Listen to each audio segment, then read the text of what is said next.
Hey, how's everybody doing? Welcome to Talking Shit. Got Stan up in here and the sophisticated jerk. So what's good, Stan, man? How's everything? How's life treating you out here? It's nice. It's cold. It's Christmassy. Okay, this So your I'm time of not. year, right? Yep, I'm not dating. I got all my money for me. Stan cheap with the money. Got that right. I remember when I was in a relationship with the money, giving the awesome gifts, and she's giving you. Oh, you was the awesome gift guy, huh? And you get Okay, like shout out to you. But hey, today, man, we got a video that we wanted to break down. So it's from, all right, I know I'm gonna butcher her name and I apologize. Amala Ekpunobi. So Amala Ekpunobi. Hopefully, I know I butchered the last name, so I just know it's Amala. So if she's watching, apologize. Put some respect on your name. So very big, I'll say YouTuber. Got great material. hmm And one of the videos that I came across, man, and the title of it is "This New Trend Has Women Rethinking 50-50 Relationships." that So I they gotta gonna give do. her some. What was that? Are they gonna do it? We say rethinking. I'm like, oh, y'all gonna do it? Y'all actually gonna do it? Well, she does a good job of acknowledging that most people are doing this, but I guess this was this trend where wives were going up to their boyfriends or husbands where they were like, "Oh, I can't pay the rent. What are we gonna do?" And they found the one clip of the 50-50 dude, the like weakest dude on the planet, and he was just like a mama's boy. So they're like, "Oh my God, see what happened to the masculine man?" Like found the extreme, and then all of a sudden it's just like, "Oh, women are rethinking 50-50." I'm like, and there was a couple things I was said in the video I wanted to give some pushback on because she actually welcomed it. She's like, "Hey man, if anybody got like different opinions, address it and stuff like that." So that's what we about to do. So let me go ahead and pull the video up and Wait, no. This today is December 22nd, right? yeah. 2024. Did not Party City allegedly fired everybody 5 days before Christmas? Now, That's a fact. look, y'all could go ahead and have these attitudes about 50-50.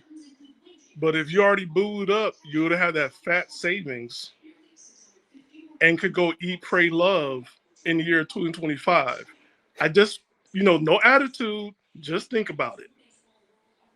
No, that's a good point because I remember you sent me that, and I'm always watching. I read a lot of like Wall Street Journal and stuff like that because I'm always like moving my stocks.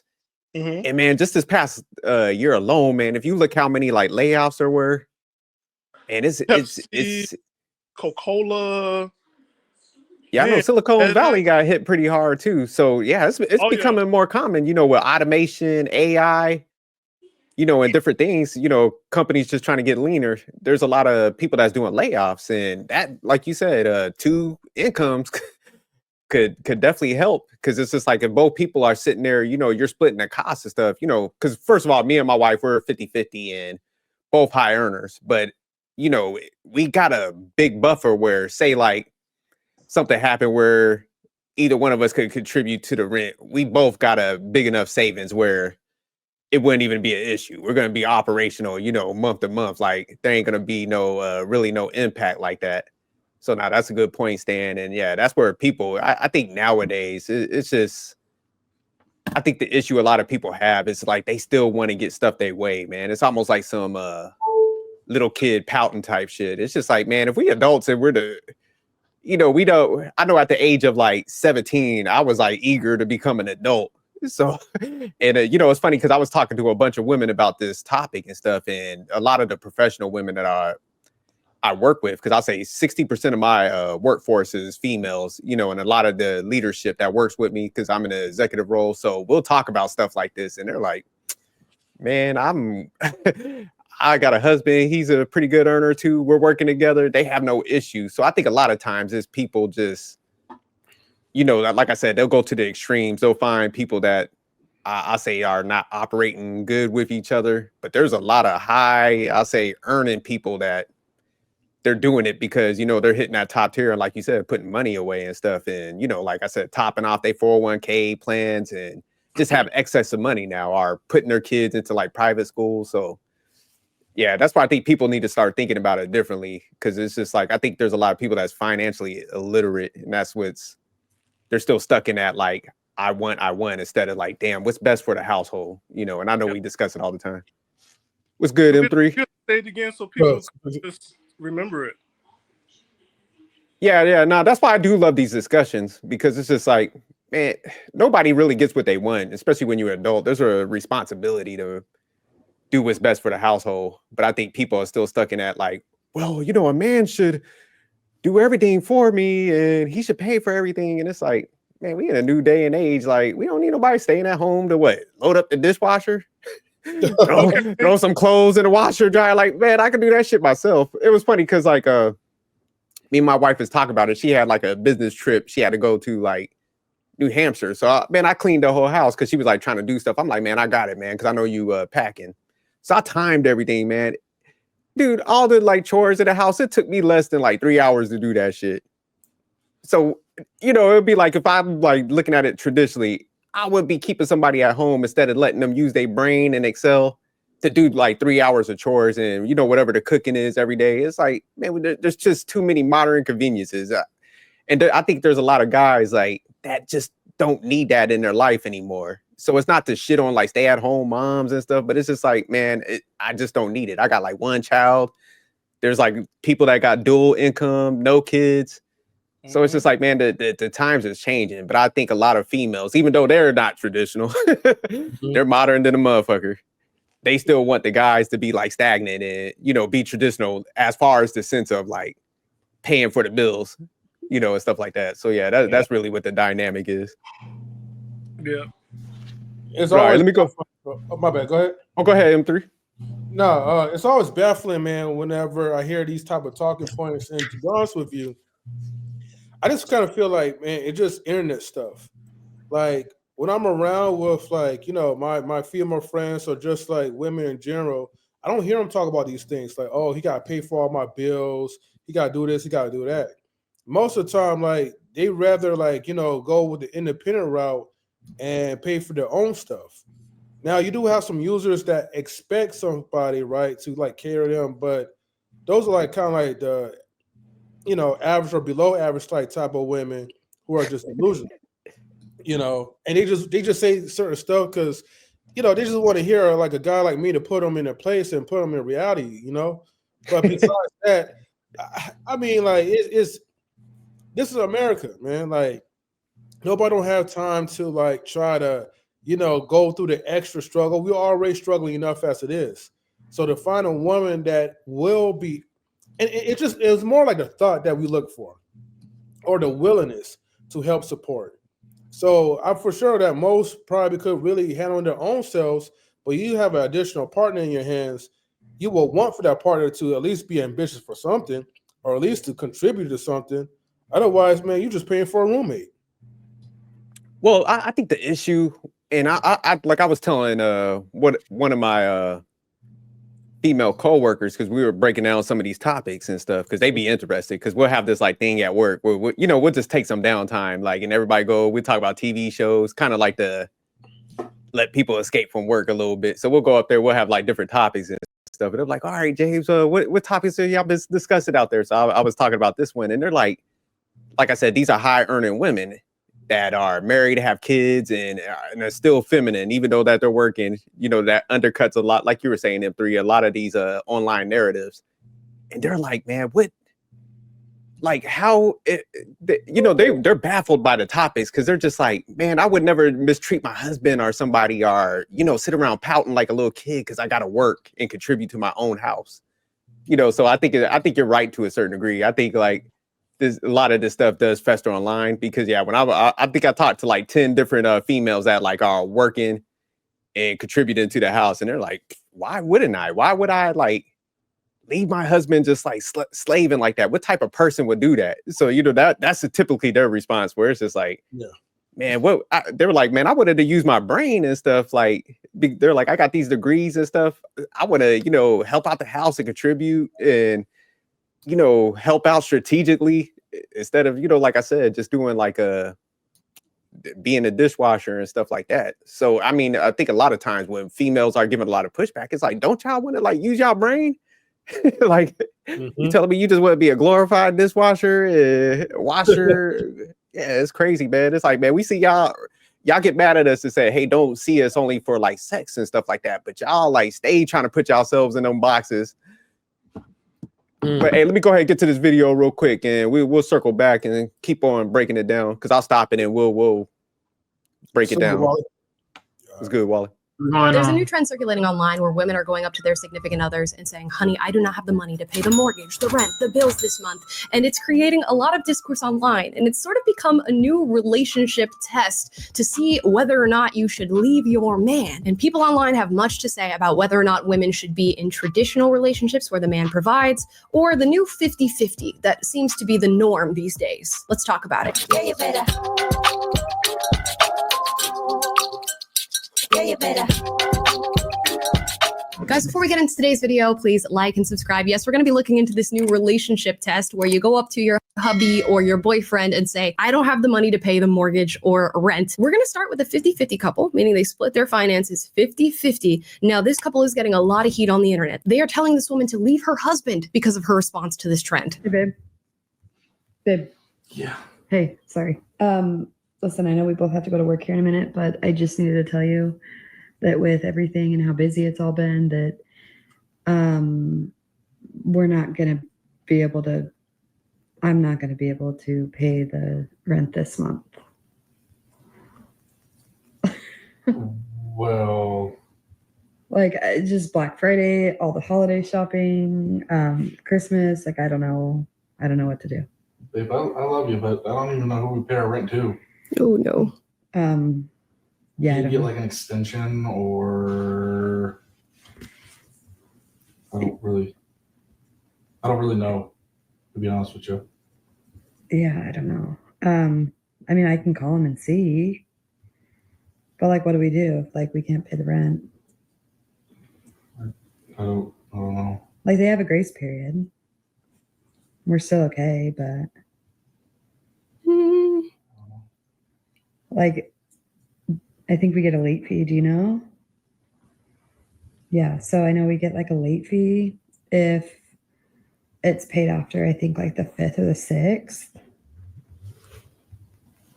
But yeah, I can't pay it. So, like, do they kick us out, or like? I think. Okay. I thought I was going to be laughing more for this trend. I'm not laughing at this. But see, so that's the one they play, and they're relating that like to 50-50 somewhat. And that's why I was just like, so y'all found the dumbest guy on the internet? Like, like, y'all serious? And then the bad thing with that clip was, you know, I get it, man. That guy is kind of a loser for not knowing how to, you know, rent goes or whatever. But you got to question the female too, because he just didn't become like that in the video clip. So if this is true and this ain't no skit, that means that dude had to be like that prior to them living with each other. So she done missed all these red flags and stuff. And what people don't understand is like attracts like. So if she was getting with a dude that's like simple-minded like that, I don't have those solutions, damn it, she's dumb as hell too. So, but it's like they go to kind of like start, you know, pinning it on just on a guy, and it's just like, come on, females, like I get it, that guy is a loser, but if you don't know when your rent is due and you're not strategizing earlier on in the process, because it's funny, I showed this clip to like a couple females, and they were like, yeah, dude's a loser, but she's a loser too, because how you gonna be a whole adult and be like waiting to the last moment to not like have these conversations early and stuff? And it's like, they pointed it out too, like, hey, most dudes don't be fully functional, and then once y'all move in with each other, they regress. It's like typically like they are pretty much like that in the beginning. So that's where we got to start questioning females, like, hey, who y'all laying up with, where y'all not vetting these dudes out? You know what I'm saying? Oh man, actually, damn, you got me thinking about that too, because most times, like, I think the problem is that once dudes they get comfortable, they get into a regression state instead of a progression state, you know. And then that's where you have like all these problems because all these expectations are not being met. Now, I mean, it's easy to like not kind of remember like as far as like okay, like you know, like the late dates or whatever. I mean, for me, my rent is always due on the first of every month. But as soon as I get my check, I pay it in advance. I don't hesitate around. So late fees will never come in my mind because I'm like, look, man, as soon as I get my check, the first thing is going is rent, a few little bills or whatever, and then that's pretty much it. Whatever else that I have left, because you gotta take care of your own responsibilities. But it sounded like to me, like in that clip, it sounds like she was the one that was actually taking care of like the rent stuff, like paying things and all that. So that makes me kind of question, like, well, what are you doing? You just like working, giving her your money, and then just blindly let her do whatever she need to do. Because I get it. Some people do give their women a certain task to like pay certain things when you're not able to pay or when you don't have the time. But at the same time, if you're going to trust your woman to pay these things, you want to make sure that for the best of your ability, you oversee certain things too, just in case of something happens. Yeah, no, and I agree with you. And that's why this clip was this, I say disingenuous to play, because it's just like, first of all, like, if, like you said, we all understand the process because we did it before. Mm-hmm. So it's just like, if people were moving intentional, they should have been looking at you like, damn, okay, I see M3, like what you just said right now, is always on time with his payments and stuff. He don't miss a thing because he ain't trying to, pay them fees and stuff. So he got a whole system in place. So that means that like the female that's with that dude and he don't know like anything with the mortgage, she literally looked over all that because he had to be either living with his parents or something or not operating functionally. So she should have been able to caught that. So that's what I'm saying. Like, she's not that bright too. Light tracks light. So she's probably, if he's mismanaging stuff and she was like cool getting into that picture, she was probably, mismanaging stuff also. Because, like I said, a female that like say would spot that early typically won't move on if she has her shit together, her mindset together. It's gonna be like, oh hell no, this dude don't even know how to take care of basic functions. No, I'm good on that. So y'all want me to play some more of the video? Anybody else got anything? Yeah, I do. But I think Wally will now go after Wally. I mean, as far as the video goes, I mean, you can just hear it in both of their voices. I mean, dude sound like he was the one that he just moved in with her, and she was the one really caring about those, and she just played dumb just to see like what he would say in the midst of it all. And granted, like, okay, yeah, if you want to try to use this video as a proving point of like trying to rethink the whole 50-50 relationship, it's like, I can see where they would have a point on it, because it's like, okay, you wouldn't be so gullible as a dude to just move in and not know like how the bills are set up or how certain, atmospheres are set up. Like, okay, like who do we pay directly to somebody, or are we paying, like, who are we sending the money towards? Like when we pay this every month, like how much, like how long does it before, you're considered late, first week after that, you're considered late, etc., etc. So, I mean, yeah, but it's like, even then, it's like, even without the female playing dumb and the dude is like, that just more so on you to be like, for you to sit here and say like, oh, well, I don't have enough money to do da-da-da. And it's like, you're thinking, dude, I'm like, one, what is the dynamic with these two anyways? Like, who really be handling everything? Because it sounds like to me, the dude just responding, it just sounds like he has really no responsibilities whatsoever in the relationship itself. So he sounds really off, at least to my understanding. No, it's facts. All right, go ahead, Stan. I'm going to call cap on all these women who said that he was weak, because he's not a man. Remember, he's your partner. So y'all in a partnership. That's what y'all wanted. That's one.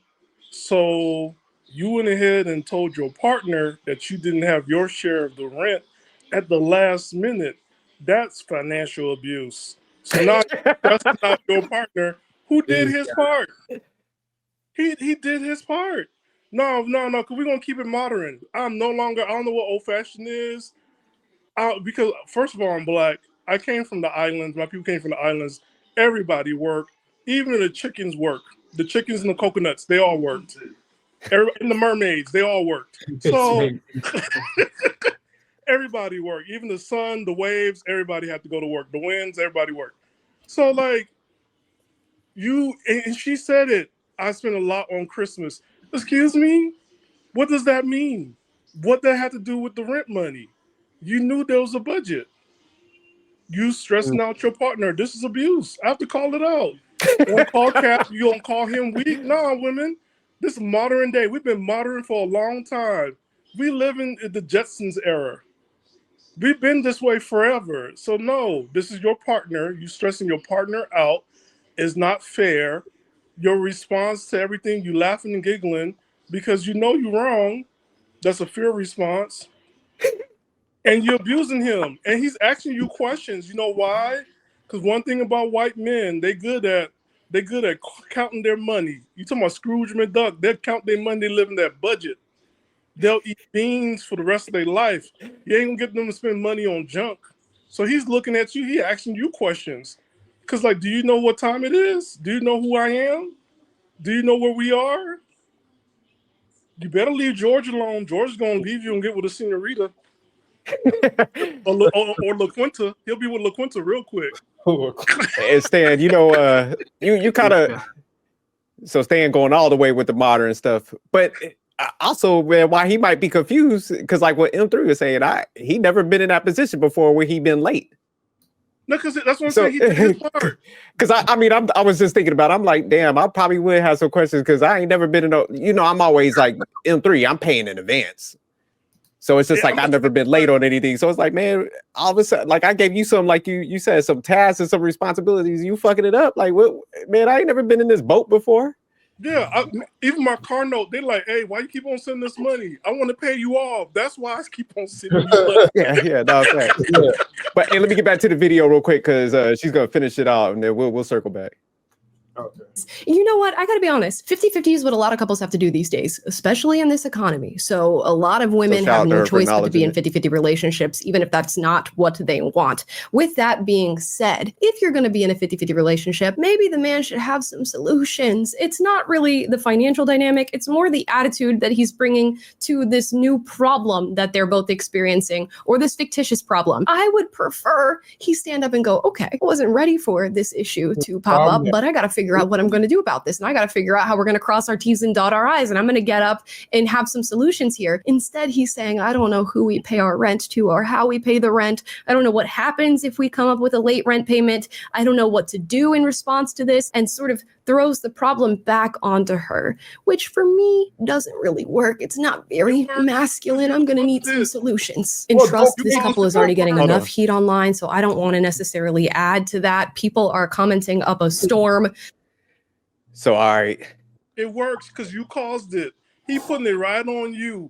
Sadly, guess what? In a partnership, when one partner is responsible and you're irresponsible, the one that's responsible now have to walk you through to let you know these are the steps that we now have to take. And so you don't do it again. So, yeah, but see, it works. I have to agree with her on one thing. I do think like men should have solutions. So in this situation, I'm going to make sure I fix, like paying the rent. Because I'd be like, okay, let me go figure it out. Let me salvage this. But I'm also going to throw her ass out. That's part of the solution where she's got to get her broke ass up out of there. Because it's like, if you can't sit here, you can't pay half your rent. God damn it. You a broke chick and y'all know how I get down. That's why I tell men, stop messing with broke women, man. Like, leave them alone. They got a broke mind. They ain't got no money to their name. They looking for people like handouts all the time. They damn near homeless. They with the people with the 10 cups. So yeah, the solution should have been like, look, I'm gonna go pay this shit, but you need to start packing. God damn it. Anybody else would? Yeah, you gotta be proactive, like in everything that you do, right? So unfortunately, sad to say, if you was already accustomed of a certain type of lifestyle, and now you add a woman into your lifestyle, you just know that at least you're gonna be spending a little bit more, or something's going to end up not being paid. So you got to have the money. Something not going to end up being paid. Not going to, yeah, something is not, a bill will not going to be paid. And so, yes. Oh my God, that's what happens. You see, so when we first started this podcast, before you came on, I said I'm enjoying this Christmas because I'm single and I got all my money. But go ahead, continue. I just want you to know I didn't get my money yet, so I had to wait until close to Christmas, or probably after. God damn it! But anyways, that's another day. IRS. No, but straight up, like you can't get your a bill not going to be paid. Yeah, if you don't have, that's so. Why you think like I've always like pay my stuff in advance? If I don't pay my stuff in advance, and let's just say like I'm getting distracted by X, Y to Z, or we're overspending, something's not going to get paid because I'm not being proactive. You can't expect for like your woman to be reactive and to do the work alone herself. Even though she calls she is paying the bills or whatever, right? Certain like to help contribute. Yeah. You still got to make sure that you do like your check or whatever. And 1 second, and make sure that you're getting stuff taken care of. Okay. Yeah, I know. I got a question to ask you about that real quick. Yeah, real quick. Married.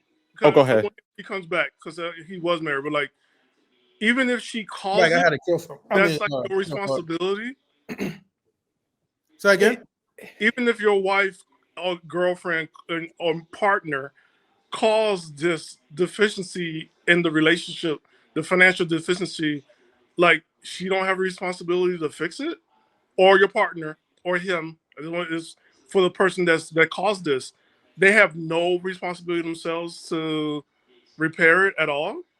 I mean, well, I mean that should be the conversation. Like, hey man, like that should be part of the solution. Where, I mean, this is just a weird terrain because to even kind of think out. Because it's just like with me, man, I always have contingencies in place. So I'm looking forward to certain things. I have like the insight on everything. So I know what's going on. Like, because it's like, man, if anything gets close to my buffer zones, I'm like, hey man, did you pay that yet? Say if I was with somebody, like, look, it's already, did you already handle that? So on certain occasions, like I'll be somewhat micromanaging. But it's just like, if say like she messed up in this event, like she's coming there, they should have the responsibility, but I'm just gonna go pay it because, like I said, I'm not irresponsible with my money. Like I'm always on time. That's just always how I've been. But that's why I'm saying there will be repercussions because I'm getting up out of there. So I always tell people when I'm on the early dates, where I be telling y'all, I'm like, look, anybody play with my money and my stuff like that, like I'm moving on. I got zero tolerance for that. Because one thing that I have to give her pushback, what she said, is like, well, masculinity, you should be coming with solutions. So I got to be masculine and come with solutions because you're an idiot. Man, you're an adult. And that's where I get mad at women when they do this type of stuff. Because it's like, man, you guys advocate to be smart. And I think y'all are. Like I said, I work with a lot of intelligent women that wouldn't be in this boat either. But it's just like, you can't have it both ways. You can't be on one side like, hey, man, we want to use our brain. We want to, when we're talking about wage gap, get more money. And like I said, we're advocates for that. But it's just like now when it comes to you not being a responsible adult, you want to be coddled and stuff. So it's just like, man, that's the issue. So it's like now you got to take a swipe at masculinity and be like, well, a masculine man would step up in this occasion. Nah, the masculine man needs to get rid of your ass. That's the end solution we need to be talking about. Why y'all can't operate as adults and do basic functions. Because think about it, man. People leave the house at 18 and they're paying rent. So it's just like, if you can't keep up with like what teenagers are doing, there's an issue with y'all. Like, so the guy is definitely weak and dumb, but it's just like, we got to start dressing y'all too, women, when y'all like coming with these scenarios and they're not thinking them all the way out. They just want to be so focused on the guy in that situation. But it's like, man, y'all got some issues. Because I know tons of women that's out here that's just like operating functional. So we got to start asking y'all, why the hell y'all can't operate functional? Why y'all different from the females that's like excelling and, handling a business and that could work with a guy and not have no attitude? Why are y'all like dysfunctional if you don't get your way. You know what I'm saying? So that's the conversation we need to start shifting it to. So that's why I kind of wanted to do a response to this. It's like, okay, we always so focus on guys like what they're lacking and stuff, but let's start talking about what y'all lack in these situations. I have a question about that. It's only what you just said, right? Oh, go ahead. Yeah. If you're the responsible one, right?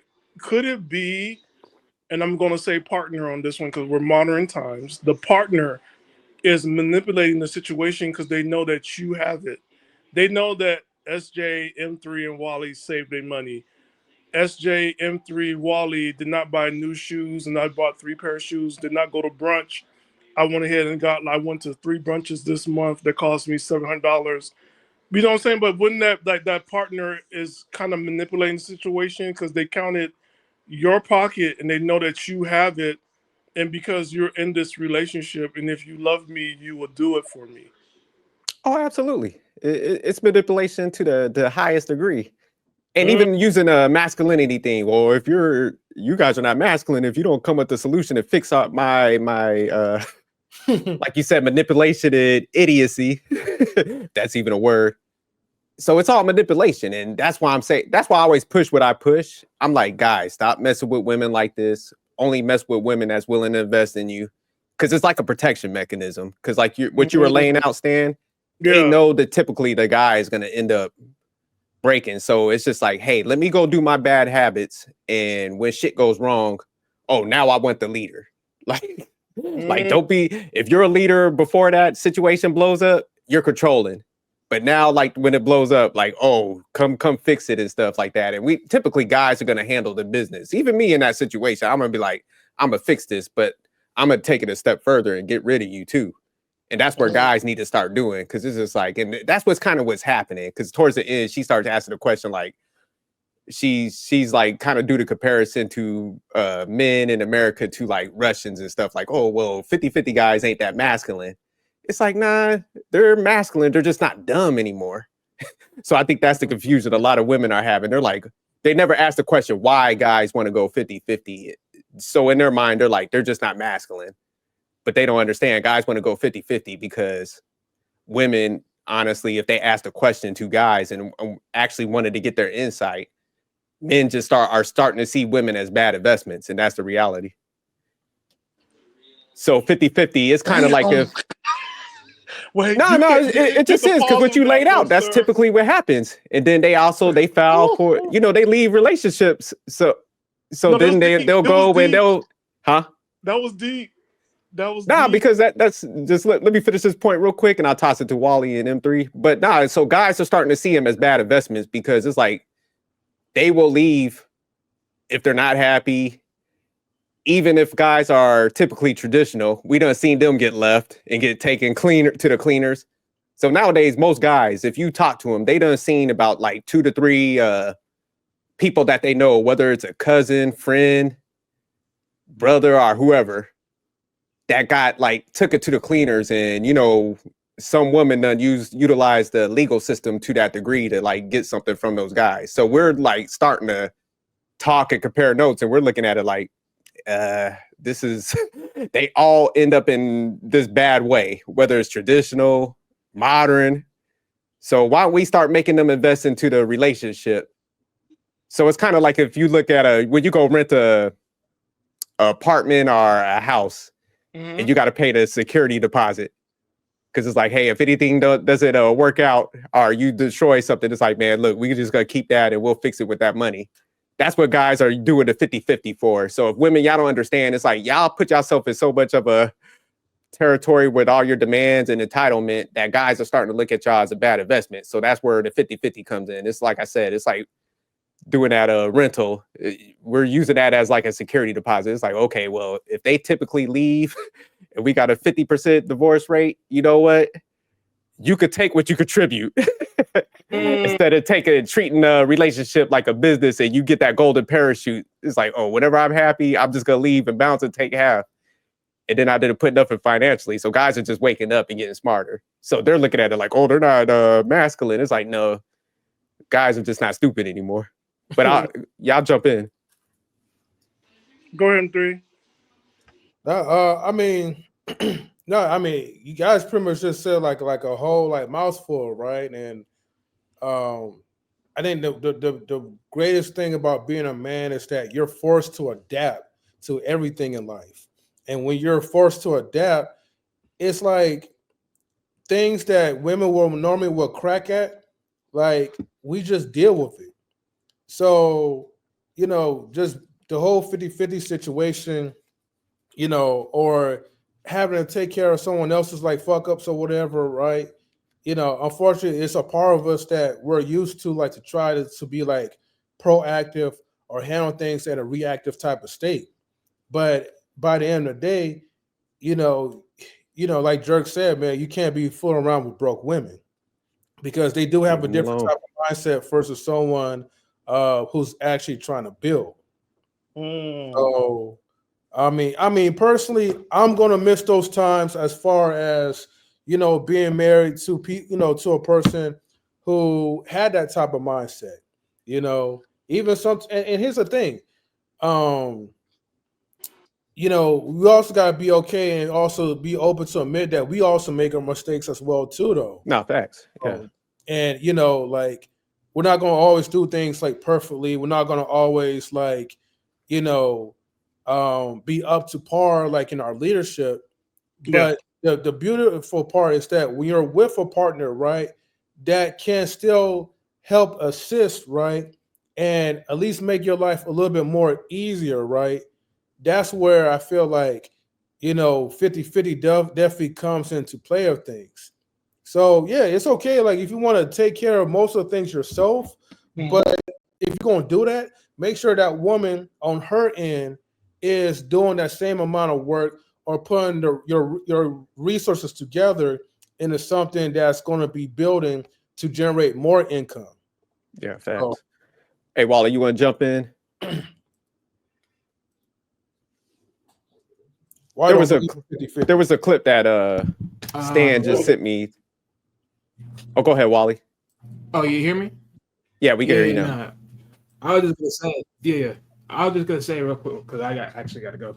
But as far as what most of y'all said, because like pretty much Jerky pretty much said it right there. Because I ain't gonna lie, it's like, and even what Sam was alluding to, like the quote unquote financial abusement is like, yeah, because it's like, think about it. It's like because I think right now at this point, right, especially in the 50-50, if you're not hiding any ounce of resources, aka money, amongst you two, because most cases when you hear people say, "Oh, we're all in," they know exactly what money's coming in. So you can't play the system of saying like, "Oh, I end up doing this and then boom, I sort of messed up." Like the rotation by now. So it's like if you mess up the rotation, how did you mess that up? And then it's like, well, depending on whatever you mess it up with, is the item that you end up picking up, was it worth you keeping just to say, "Oh, I messed this up"? I mean, granted, yeah, you can sit here and say, well, okay, if it's a small thing, I don't see this as, okay, it's a small thing. Fine. That's one time for you today. That's a pass. But if it's a big thing and you did that, you better go back wherever you bought whatever you bought and go return that ish. That's all there is to it. Go return it because there ain't no way. You know how this is all formulated. You know how this is all set up. You know the routine. And by now, people that has that routine, you can't tell me you fall off your routine and just magically just and forgot. No, that's a good point, Wally. Yeah, and that's what they're not catching when they say this type of stuff and they're like justifying it. It's just like, what you're advocating or what you're kind of communicating to people. Because even in this video, when they're like, kind of just going in on the guy. And like I said, the guy is definitely, but it's just like, you're pretty much saying you don't want to be an adult no more. Because like you said, you just don't go off a routine like that. Now, people do make mistakes, but it shouldn't be like the norm where like something like this happens where you just don't, you're supposed to have effective communication where it's just like, even if you're impacted with your money, you need to sit down and be an adult and have that conversation with that person so they could properly plan. So to just bring it on them in a moment, like in that video where he's just like, probably not the brightest guy, but still, it's just like, man, you sprung it on him and stuff. And now, you're kind of just like, well, I overspent fix my problem. And then, you know, all the females like, oh, he's terrible. Like, man, yeah, he's terrible. But guess what? She's terrible too, man. Like, why is this like always got to be one-sided and he's not masculine? It's like, okay, he might not be, but goddamn it, she's not the brightest either. You know, M3 said something that was really important. He said that men are forced to adapt, right? And I have a question, like, and she mentioned something like, I want you to think about ways of coming up with money. Okay, since these are modern times, are you okay with your man doing modern, what I'm looking for, modern ways of getting that money quickly? not selling drugs, right? But like, are you gonna let him sell feet pics? I already know where you know what I'm saying? Stan always knows some free shit. Are you gonna let him take Lord have mercy. old lady Miss Ernstine on a date at the senior center so she could give him $200? Are you gonna Stan, you say you're gonna be stripping out here? You know, okay, at the sipping paints at the country club this weekend for the ladies. Are you gonna let him do that? Because like, you know, you can't go to Party City and take a job because they just fired everybody. Everybody, okay, so are you going? These are modern times, right? But see, Stan, modern solutions, right? Modern problems need modern solutions. So it's okay for him to sell. Lord have mercy. Are you gonna let him do it? Because like, at to one point, are you gonna start thinking like, yo, if I do this, he might go ahead and do this, like. Nah, but I don't think guys ever go no extreme. That's why it's just like, man, I think you got to cut the dead weight. Because it's like in modern times, man, where we just got too much efficiencies. Like I said, man, washer, dryer, like a lot of people just don't need that traditional setup. Man, if you want a traditional, man, I have no issue with it. But it's just like, don't try to box everybody else in it. It's just like, man, what I think a lot of females need to say is just like, hey, man, I just want to sit at the house. I'm a little lazy. Like, that's fine. There's a guy out there that will want that, but it's just like, man, don't try to like take a swipe at everybody's masculinity and stuff because you just want to chill up at the crib or you want to make bad decisions and shit. It's just like, man, this is a you issue. Like, but I have to ask that question. Can you be upset if he's out here making sure that you have the roof over your head and he has to go a different way of doing it? Because I'm looking at it this way, like men are also in demand. And it's like, look. Nah, I just don't think nobody ever should go that route. I just think, man, you gotta cut ties at that moment, man. Yeah. You know, and that's the thing where men, I think that like you were saying earlier about the manipulation, it's just like, man, we stick around and we carry dead weight all the time. And it's just like, man, we gotta just get smarter and maneuver like they do. Oh, you ain't got your money this month? I'm monkey branching. I'm about to level up. Get your ass up out of here. Lord. How you ain't gonna have man, because there's too many functional women, man. That's what I'm trying to tell you, man. Like, no, I hear you. Yeah, get their ass up out of there. That's what we gotta start doing, man. If you don't want to work with me, that's fine. That's your right. Man, there's a lot of women that will work with you that just don't see life this way, man. They're not sitting around pouting like little kids and overspending. I know so many functional women because even when I showed them this clip, they're like, how could a female like even like overspend and then go to a guy and try to have them solve your issues? Like this was like 4 females. I kid you not. They were like, that's a terrible person right there. They were like, why would you even, if you're in that circumstance? Like, it's funny because I showed my wife and she was like, man, if I was like in a situation like that, before I even go to somebody, I'm like, I'm not gonna be on YouTube filming it. I'm gonna be solving my problems. So she was just like, yeah, the girl's an idiot. And before the other females that I showed that, like I said, career women that mothers too and know how to multitask, they're like, yeah, this, like a lot of people, man, want to be treated like kids and stuff. Like they want to be dependents. That's what one of them said. And I was like, damn, okay, shit. Hey, let me play this one clip real quick. The one you sent me. We're gonna get back to her video, but I thought it was a good segue to this guy captured it pretty good right here. There's women out there that will walk away from a good man talking about, oh, he wanted to go half on rent. He wanted to go half on tax. Like, you know how fatuous and inane that is to say he wanted to go half. First of all, you are responsible for 100% of your life as an adult.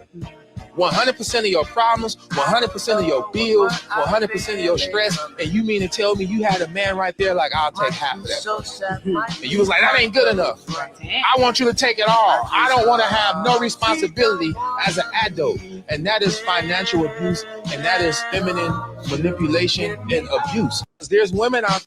See, it tied into what you were saying, Stan. Like, yeah, nah, that's spot on because, man, it's just it's getting crazy. It's like, man, it's 2024. You could literally get a remote job. Like, so oh, go ahead. No, I was agreeing to what you were saying though. Yeah, because and that's the thing, and that's why I say, man, a lot of females just have a broke mindset because it's just like you're just not resourceful, man. Like, there's so much stuff you could do. Like, my wife, she went into nursing because they have flexible jobs. So when we have my son, like, she could work around a lot of things. So it's just like, man, and that's why I'm saying we got to start putting reflecting back to the females, like, why are y'all incapable of doing successful things like other females are doing, and they're able to work with men and not, like I said, have a hissy fit. So why are you different from them? Because you know what I'm saying? And that's where we got to start turning the conversation, because they always try to put it on us, and it's always some pitch to try to get what they want. And they'll throw the masculinity in there. And that's why I said, that's why I had the issue with her, where she was just like, oh, you're not masculine if you don't do this and this. And they're trying to paint the picture with the worst 50-50 dude that they can find in America and shit. But hey, let me get back to her video. The first comment says, you know what? Hell no. Take me back to provider talk, meaning they want to see the versions of this with the providers rather than this 50-50 thing. He literally had no solutions. Embarrassing. Oh, okay. I like the ones where the man is the provider. And somebody else said, thank you for marrying him. Somebody had to, and I'm glad it wasn't me. Ooh. Ooh, I don't know if she was ready for that. I think there's a lot of people who sort of film these moments in their relationships and they're posting it online thinking it's going to be funny. Ha ha.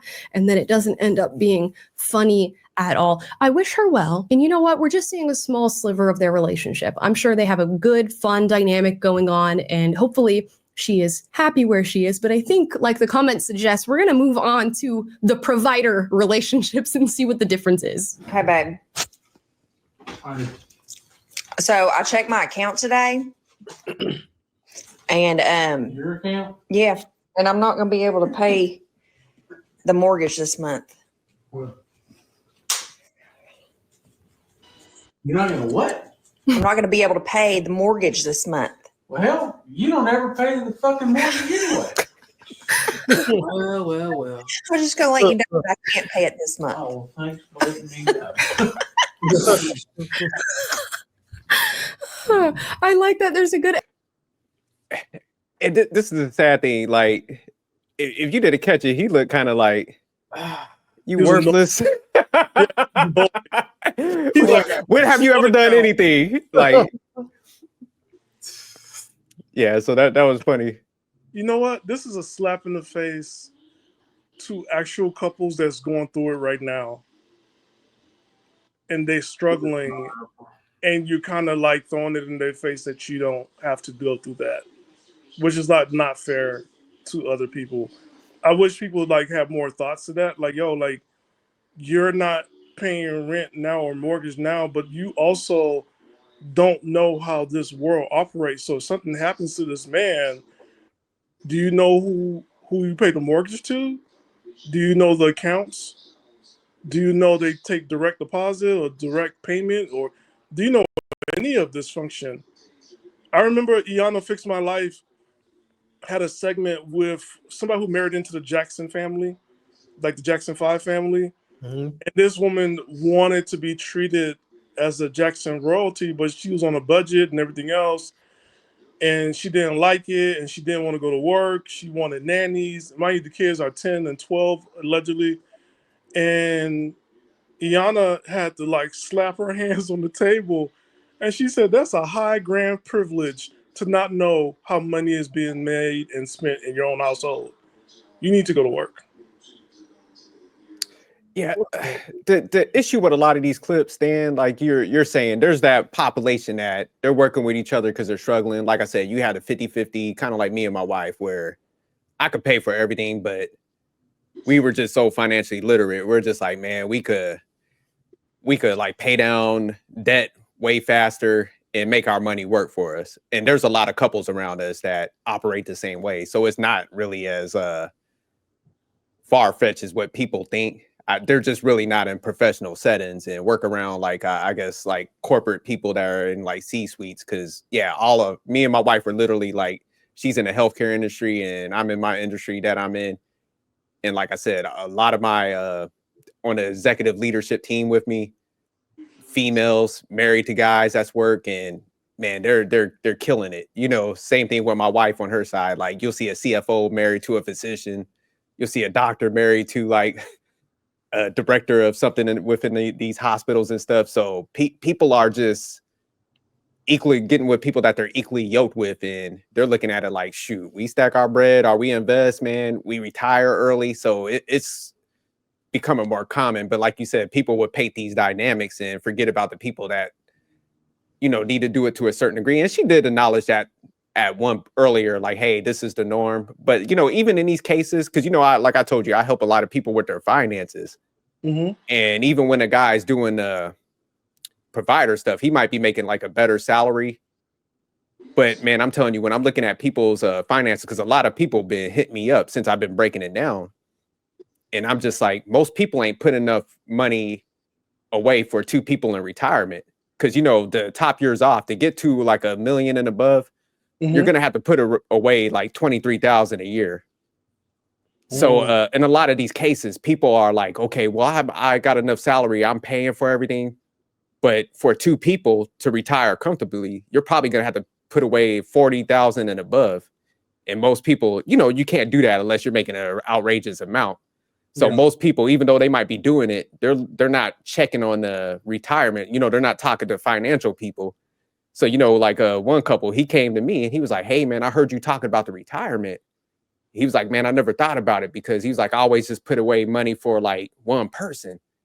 And he, you know, so we started looking at his numbers and stuff. So, man, they're so far behind because, like I said, they looked at the traditional stuff instead of actually going with the logic and looking at the numbers. And that's where a lot of people are. Because I think only like 14% of the population makes over 100,000, and that's including men, women, married people. So it's just not a lot of people that's making like a ton of salary at that they're just like taking care of everything. So I think a lot of times people fixate on movie star, you know, the ultra rich lifestyles, but it's just like, man, most people are not going to be able to retire because they're typically only putting enough money away for one person, especially if that person's overburdened with all the bills.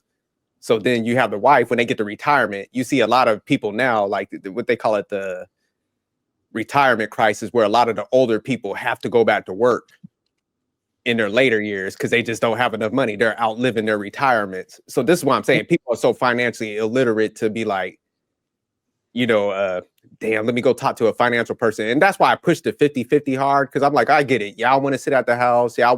You prefer this lifestyle, but it's just not the smart thing to do. And unless you're just like a millionaire, you got it. You got the lifestyle, you can do it. But even if you're like you're making 200,000 a year or something like that, good salary, but you're still not, you need to make sure you're putting away at least 40,000 into some accounts to accommodate both of y'all, because it's two people in retirement, not just you. And most people are just fixated on one. They're focused on the one person and they're not thinking about the other person. So that's why they get caught off guard when they retire. Yeah. So it's sad. But it's just like when people have these mindsets and they're talking about the masculinity, I'm like, okay, well, when you get 60 and y'all can't retire, you ain't gonna be looking at that motherfucker where y'all gotta go back to work. Like, oh, you're masculine still. You could be like, damn it.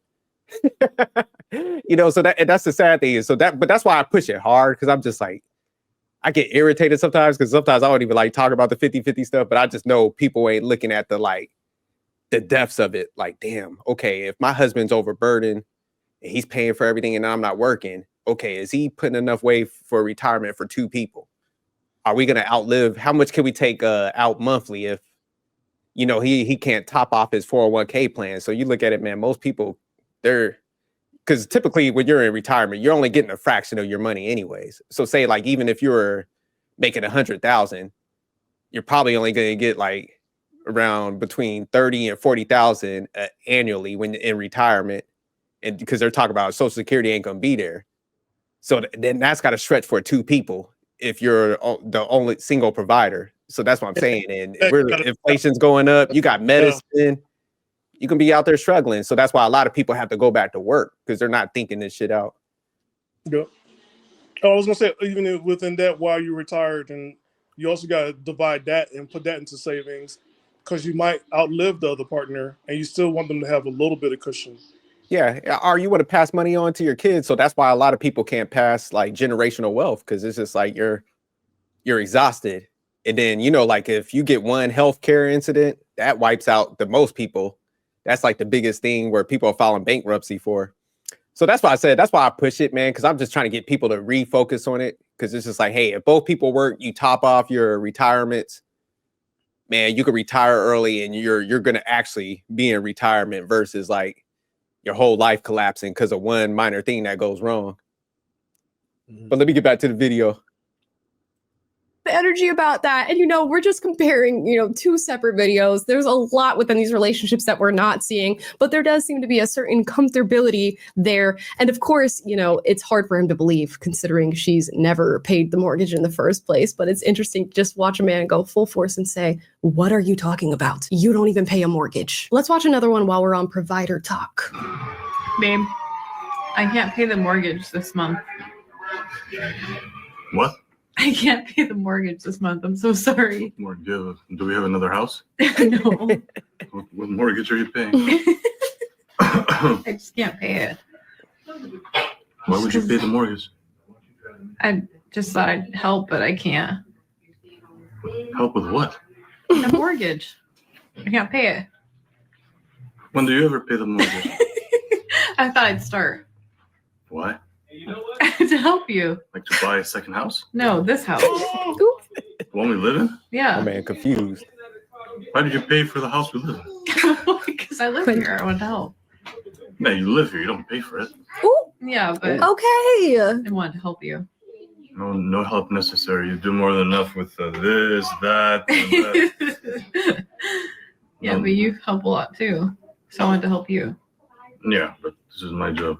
Okay. Okay, he said, this is my job. Music to my ears. I'm starting to wonder whether or not this is a skit with how perfect the answers are with everything. And of course, I'm in a more traditional mindset. I do like the idea of gender roles and leaning into them, for I feel like it brings about healthier dynamics within relationships. Now, that is not the case for all. Some people really don't want that dynamic within their relationship, and they don't feel like it plays to their strengths. With my outlook on relationships, I feel like it's better for women to lean into their femininity, and this involves the nurturing and taking care of the household and children, which is hard work, where men go out and do their own version of hard work that brings the resources to make sure everything stays up and running. And it seems like they have a very healthy relationship, at least in this small clip that we've seen, that's working out based on those gendered roles. I don't know, there's just an underlying energy of security that exists within the videos where the man is providing and he goes, what are you talking about? You don't have to worry about that. And as a woman, it's kind of nice to be able to shut off your brain, at least to some capacity, and not have to worry about these things and know that somebody's got you in that respect. Whereas when we watch that 50-50 video, not only is that woman not supported financially, which is something, you know, a lot of us have to deal with, and that's just the nature of the world these days, but she doesn't seem to be supported mentally either as far as tackling problems as they arise. And this is not to bring down all 50-50 couples. I know there are many out there where the man is ready for solutions as soon as a problem pops up. Just seems like that first video maybe got us off on the wrong foot. We'll watch one more of the providers just for fun. Babe, so I'm not going to be able to pay the mortgage this month because I did a little too much Wait, can we Christmas pause shopping. real quick? Just for a second. Yeah, this is the problem, right? Those type of women wants to constantly shut their brains off a little bit too much, to a point that they can't even use their brain to survive if the husband ever passes away or decides like to cheat on them with a Latino woman. And then the thing is, like, okay, minutes. Oh, yeah, you credit. It took you 59 minutes to bring up the Latinas. Okay, good point, Stan. All right, yeah, you're right. First Latina comment, but my thing is this, right? Okay, I didn't like the way how the guy said, like, hey, well, you do this, you do that, or whatever. Like, don't worry about it. I take care of. That's my job or something. Well, here's the thing. Well, okay, yes, this is a job that you guys communicate on, but you should still set your wife up for success or for a contingency plan. Just like you, Drake, when you talk about like how you set your wife up so like if something happens to you, she don't have anything else to really worry about. She's already set up for success. You know, I think the problem is a lot of these husbands, they fall into the mode of being traditional because they feel like that will make them a man. But the thing is, the problem is you're making your wife dumber, you know, and you're stripping away her survival instincts. The reason why she got with you is to survive to begin with. So you also have to kind of teach them, like, look, you know, I'm going to need you to probably invest into this while I take care of this portion of it. Or I would need you to save a little portion of that, because if I just pay for everything and all you do is just sit around for like maybe like 3 hours or less to take care of children, cook and clean or whatever, and most of the time your children are already in school, you're not going to really see them that much anyway. So if I'm gone, if I'm no longer in existence, how are you going to be able to take care of the mortgage? How are you going to be able to provide for the kids and everything else? If all I've created as a man was to allow you to freely utilize your spending habits. Yeah, so, no, that's a good point. And I think that's, you know, well, it kind of boils down to what people want. Mm-hmm. But I mean, that is dangerous, because it's funny, when we were on Will's panel, this one lady, she does the divorce negotiations, and she's like a women's advocate. And she came on the panel because she, you know, me and Manic, we're always giving pushback on the traditional stuff. And she was shocked that guys were advocating what she used to advocate, because she says, she was like, man, I forgot how many divorces she like helped females get through. Because she was just like, look, all this shit is cute until you get into court. She was like, guys do not want to pay the money, you know, even if they're wealthy. She was like, nobody wants to give up the money. Do people be hiding it? And then females, she was like, they end up in a bad situation where, you know, you really don't get that much money like what everybody thinks, except for like in celebrity payouts. So she's just like, you know, a lot of them end up like damn near impoverished, because it's just like, man, they don't have no skill sets. You know, they don't know how to really function in society. So it's just like, she's like, man, I have to advocate for them to get like whatever I can out of it. Cause she's like, man, they're starting from scratch, and you know, it's like a whole new world. So I look at it like you're saying, M3, I look at that as bad leadership. And that's why I never wanted a female with a broke mindset that just saw herself as just, like I said, you know, in the house. Cause I, you know, like I said, my mom was a traditional woman, and when her and my dad got divorced, you know, he made sure she got money. But even then, like with the amount she got, she wasn't flourishing. You know what I'm saying? So it's just like, it don't end well in a lot of cases. And we also had a neighbor one time, me and my wife, her husband died on a motorcycle crash. And he took care of everything. She didn't know how to pay no bills. Like some of these ladies, how they kind of sound like, you know, dude's like, oh, do you even know what that is? And that's terrible, because it's just like, she didn't know how to do basic functions. We had to go over there and like assist her, like how to do stuff. She had to go get a car and stuff. And man, she was just like lost. So, I mean, it does set people up. So that's why I always wanted, you know, when I got married, I'm like, man, I do want a woman that has like a career that could function. And, you know, even my wife, when we sat down and talked, we were like, look, man, we want to flourish there, man. Like I told my wife, I was like, man, I like smart people around me. I wanted to see everybody excel. Like, so we, you know, we just had one kid, because we were just like, man, if we had more kids, then I do understand, like, you probably need somebody at the house to do certain things. But it's just like, man, you can accommodate your lifestyle so both people excel, and everybody just don't have to sit up in the house and stuff. So it's just like, to pitch that as masculinity, it's just like, that's fine if you want to do it and shit. But it's just like the whole provider thing. It's just like, everybody is, she kind of said it too, is not going to be in that role. But it is dangerous when you don't have no skill sets, because it's just like you said, M3, it's like, man, people pass away. That person y'all could leave each other for whatever reasons. We see the divorce rate is 50%. So it's just like, man, like I get people who they get tunnel vision for what they want, but it's just like, man, or do we need to pause and think stuff differently? It might not be the best thing and have the best outcomes. But isn't that what comes up in divorce a lot of times, where the partner, I don't want to say partner because it can apply to men too, where it's like, well, I was on this track of making this much money, but they didn't want me to work, and so I stayed at home. Now it's 5 years, right? And it's like, it's not beneficial to anybody to stay at home. Like, it's just, it doesn't work.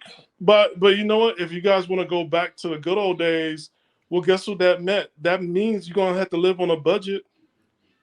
You're not gonna be around eating bonbons all day and watching TV or streaming.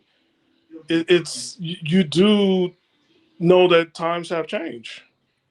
Yeah, that's the thing, man.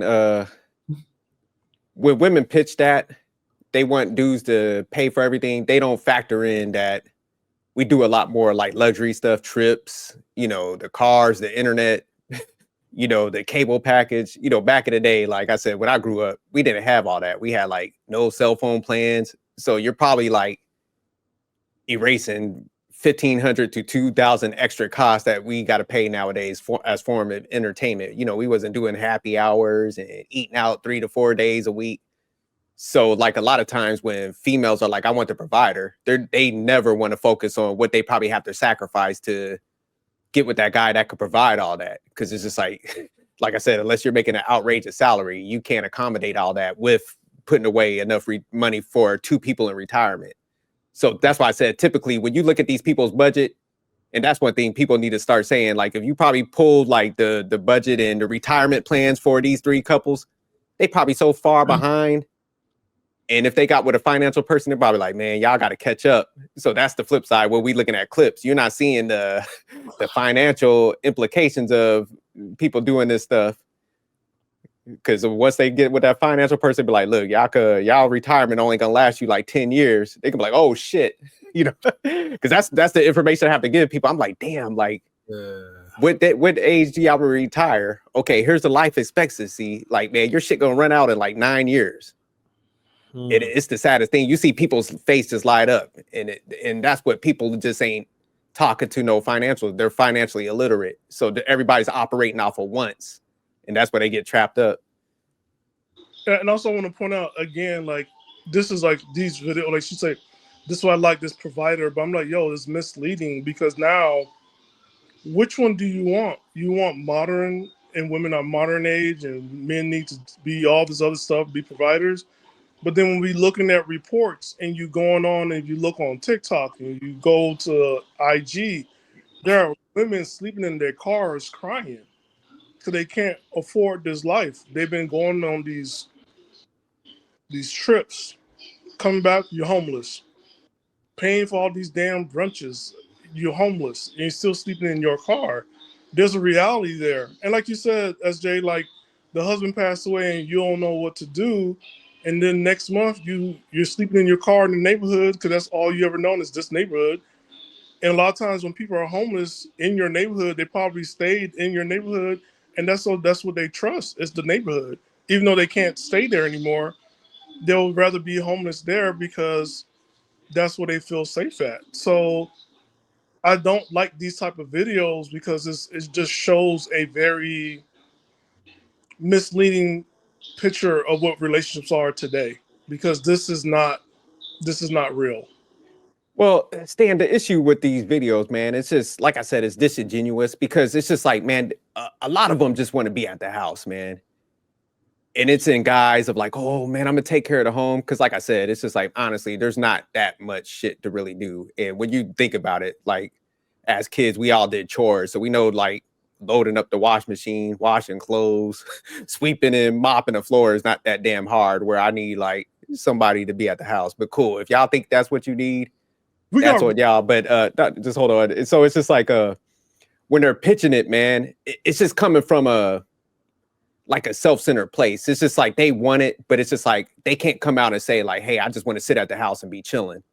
And I want the guy like in the package, like you're saying, the providership. It's just like, I want to be able to spend my money and your money and have that safety net and that stability from you. And that's really what they're communicating, but they can't say it because it would make them look like a bad person. But that's really what it's leading to. And that's why they're confused. Why it's like, why are guys wanting to pitch 50-50? Because dudes are starting to understand, like, hey, if I make her invest in this process, she's going to have a little bit more appreciation for like building, because she done invested money into it. And that's typically what happens when people have to put money towards something. They have that appreciation, that gratitude. They kind of stay on the budget more, like you were saying, Stan, because they're like, shit, you know, I'm part of this whole thing. I can't take it for granted. So guys are getting smarter and like, nah, you're going to have to pay in. And like I said before, it's just like, we know like women jump off of relationships easy, you know, so guys are starting to be like, okay, man, I done seen all them guys that they're talking about were masculine, traditional. Hell, they're getting left too. Like, what was it? Kevin Costner, Hugh Jackman. These are the ultimate provider guys. And we see them like getting took to the cleaners. So guys now are just like, okay, damn, y'all aren't happy in any situation. Like, y'all leave every situation. Okay, y'all got the ultimate providers, Tyrese and them. Like, hey, y'all still leaving that? They got chefs and stuff, nannies. So that's the ultimate comfort. That's the ultimate soft girl era right there. And y'all still will like fuck that up. So guys are like, nah, you got to pay to be over here. And hold on, let me play this one clip real quick, because this is where she just don't understand. Like, guys are kind of like, you know what? I need to make these females invest because stay-at-home moms are kind of dangerous. And this what this lawyer kind of break down right here. So let me play this real quick. I debated posting this. There were so many people that asked that I decided, after a lot of thought and consideration, that I will go ahead and respond to the most asked question from my last video, which is, what professions in women should men avoid? And a lot of you thought that those same professions for men that I told you to avoid would translate to women, and they really don't. I don't think that there's enough data out there for me to comment on that. But I've had one military female client who was pretty difficult, but other than that, I've not seen any correlation in those same professions. But I went through my case list. And if you have a problem with me giving an introduction to this, then just scroll along, because I'm about to hurt a lot of people. So I'm going to explain what I have to say. And you're going to have to listen to it if you want the answer.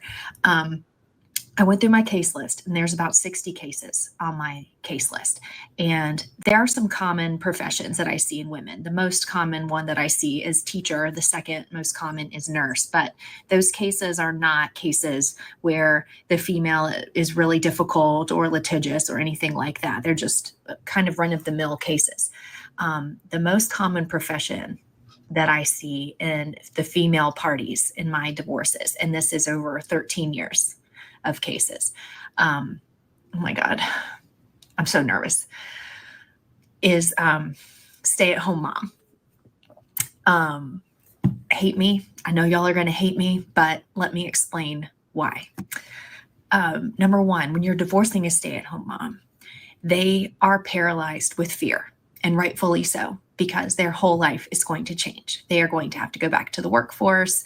They're going to have to possibly move. Their finances are about to be very different. There's lots of things that they don't know financially about what's going on. And so they tend to stick their head in the sand and stall. And so the cases become very contested and very expensive.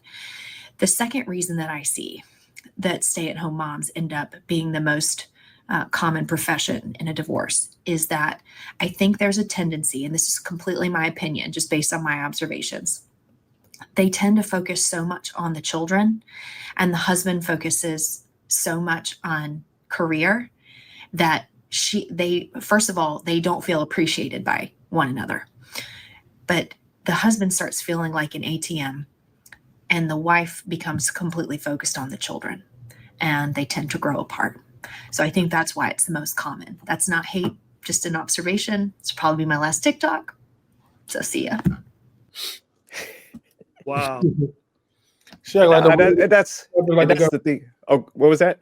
No, I said she's talking like the woman's gonna come out there like the government. Oh yeah, she was nervous. She was like, she was stretching that shit out though in the beginning. I'm like, man, get to the point. But nah, and that's the thing, man. We see it playing out, and that's what I'm saying. And this is where, like I said, we had to get pushback, because she's coming out here like, you know, the 50-50 guys ain't masculine. It's like, no, man. we're just not dumb anymore. Like, and that's what they don't want to grasp. And that's why I said they need to start asking, like, why do guys want to start, going 50-50? And it's like a protection thing. Like I said, it's like, man, you got to put that down deposit in because y'all go after the money in court. And so guys that see like the court system get abused to a certain degree and they aggressive, man. It's like she was pointing out. So yeah, that's why women got to start having them internal conversations. Like, damn, yeah, we need to start operating a little differently. Like, because guys are at the point where they like, look, I ain't even trying to get married. Dudes is like, I'll get a spiritual marriage, but I ain't about to put myself in that mess. Right. Hey, I was like earlier before you were talking about the housework. I wanted to mention, like, yo, they even got robots that mop. Like, that's what I'm saying, man. I got like 2 of those. I got them on like each floor. So I got those, man. And that's why me and my wife was cracking up. I was like, man, it literally took me like, I was just like bullshitting. I was just like, there's no, in my world, like no need for that. And I think most people ain't having a ton of kids like they had in the past and stuff. You're not washing clothes and hanging them on the kids not going outside pins and stuff. So it's like, man, we're not doing that shit no more. We're not farming and stuff. So it's just and like, then when they would like claim they cooking, it's like, man, they're making a casserole and shit, or they're throwing some stuff in the oven. So it's like, man, like dudes are like, we're good on all that. Y'all got to go to work. Right. Like, even then too, right? They got like those services where they bring the meal, is already just got to heat it up and that's it. And that's cheaper than groceries for some people. And also, like, you don't have to go grocery shopping. You just go on Instacart and order everything and have it delivered to your house. So everything just been so convenient. I don't, they're not even, what do they call it? And then you get a house manager, which is not like a housewife or a maid, but the house manager comes in once a week, look at everything, ordered and done. Yeah. Yeah, it's just too convenient now, too efficient. And then when you don't have a big family, it's like, man, you really don't have a ton to clean up. Like, man, when they was having like 6 and 8 kids, it made sense, gender roles. But now it's just like, me and my wife, I'm like, she tried to do everything at first. And I was just, I could wash my own damn clothes. And I was like, I'm an adult. I could clean up after myself. So it's just like, we don't need to do all that, man. So it's just, it put us in a place where we both work. We get to, live a different lifestyle and stuff. It doesn't overburden people, kind of like the one lady in the clip was mentioning. It's just like, because I've seen a lot of traditional women where it also happened where guys are just like, see, man, y'all kind of not happy. A lot of women that stayed at the house all the time, I seen it myself where it's like, man, I'm at home all the time with the kids. I don't get to go out and this and this. So guys are like, fuck, okay, yeah, you don't like this. You're resentful that you're staying at home and you're with the kids all the time. Oh, you need to help me out with this. I got the kids all day here. Guy walking into the house. So guys, it was like, okay, go to work. Then they resentful when they go to work. So that's where it's just like women got to like tighten up because you weren't happy at the house. That's why y'all advocated to like go in the workforce. And so now you're in the workforce. You're like, you guys ain't masculine because I don't get to stay at home. So you see what I'm saying? Yeah. They're trying to argue from both sides. And so it's just like, now that I don't get my way, you guys ain't masculine. Like, oh, but these provider guys, I let their chicks stay at home that can't even pay a bill. Those are the guys that they're masculine. Well, run them numbers on them retirements. They ain't gonna feel too masculine. But let me get back to the video real quick. We'll because she gets to the part where she starts comparing U.S. dudes to Russians. And do you even know how to pay the house mortgage? Like, you don't pay the house mortgage, babe. Ooh, the difference between I don't know how to pay the mortgage and do you even know how to pay the mortgage? Astounding. I know, but I just shopped a little too much, so I'm sorry I can't help you this month. You did help. You went shopping. Like, that's what you do. That's what your pay is for. Like, you go shopping and you have fun. Simp out here, huh? Don't you know? Your money and my money is our money. Like, the bills are paid. The mortgage is big. Oh, that was cringy. So you're not mad? Why would I be mad? You never pay the mortgage. Like, what's the difference this month? Because I shopped a little too much, and so I can't help you. Did you get the things you wanted? Yeah. Okay, then we're fine. Like, the bills are paid and you went shopping. Oh, well, like, I get paid again. Okay. Okay, he said, put it to bed. You don't got to worry about it. Who's stressed? Not me. You know what? I find it hard to believe that most women do not want this sort of relationship. I know there's going to be many who say they don't care, and even many who are looking exactly for a 50-50 relationship. But my goodness, I'd prefer this. I prefer this one. And I feel like many of the single women that I know, as somebody who's in my 20s in LA, they're looking for this too. They're just finding it a little difficult to find. And of course, there is the reality that 50-50 is the norm because in many ways it has to be. With the economy, a lot of people have to be in dual income households where they're both carrying a little bit of the weight. But I'm also seeing this push towards the cultural norm of 50-50, that not only are we forced to be in this dynamic, but we should expect that in our relationships. And a video that went super viral recently that really pointed this out to me was actually American men being asked about. And that point right there, I just want to stop real quick. Because one of the females that I showed the video to, they pointed out, they're like, even if you had a partner that could pay for everything, why would you want to kind of take advantage of them like that? Be like overspending and stuff. So that's why I'm saying, man, a lot of people just ain't good people. Like, it's like, why would you want to overwork somebody when you could go and use your brain and your talents? You know what I'm saying? I can see when the kids are super young, that somebody might stay at home. Like, but it's like, man, when they go to school, like M3 was saying earlier, it's just like, man, there's no need for that.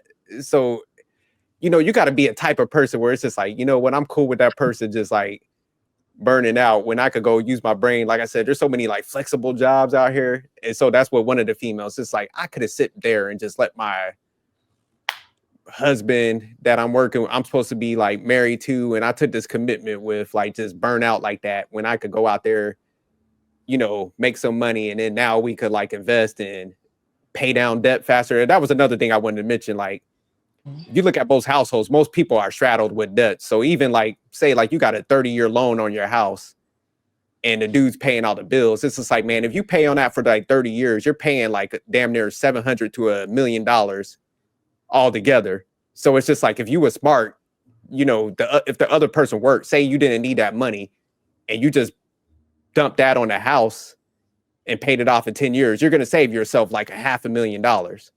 So that's what I'm saying. People, man, when they're not thinking it out from a financial sense. So it's just like, say like your wife, she was able to make it to a higher bracket. So you could put that money on a house. Then she could top off her 401k plan. Then you could invest other money and stuff. Now you're probably going to be retiring when both of y'all over $1 million in both of your accounts. You know, paid your house off in 10 years, you saved yourself $500,000. Now you got other investments. So now when you retire, man, you're a multi-millionaire. So this is what people don't understand. Like, if you work with somebody, man, you could become a millionaire. It's actually not that hard if you structure shit right. But most people, man, they just, like I said, when you got that broke mindset, man, you're just like, oh, I can stay at the house and do this and spend money. So it's like rack up debt.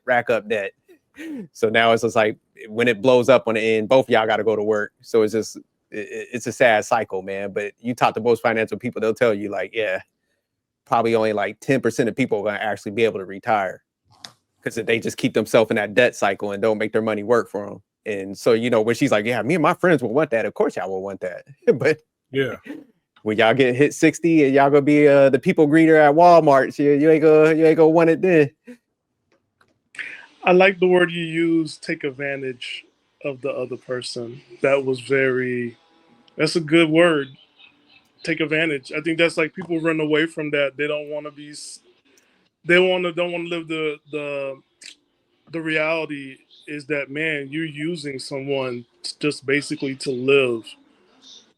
You're not really partnering with them. Because I always say like that word partnership is a pretty unfair word because you don't care that this person is stressed. You don't care that this person is conquering financially by himself because you're not partnering with them. You using that term as a sense like, well, I go live a happy life, you pay for it. That's not a partnership. Nah, that's what, like we were saying the other day, man. A lot of people just want a workhorse. You know, they get in these relationships. It's like, man, I really don't like this dude too much. So it's just like, hey, go to work and your job is to make me happy and shit. And time I don't, I'm gonna take half of this shit and then I'm gonna leave and I'm gonna move. Man, that's the reality, man. This is what we're seeing playing out. And I think the smart guys are like, nah. Yeah. It's 50-50. You gotta come here with something because I ain't about to sit here and lose like these other dudes. Like I just see, because that's honestly what I did. I changed my life. I'm like, I saw all the traditional dudes get wiped out. I'm like, oh hell nah. And this was at a young age. I made this assessment. I was like, I ain't trying to be like them. Damn that. So I was like, somebody, they gonna have to work with me. If not, I'm cool being by myself because I ain't about to get cleaned out. I don't want to be in court telling the same story as every other guy. But let me get back to this. This is where she goes to the U.S. and versus Russia and shit.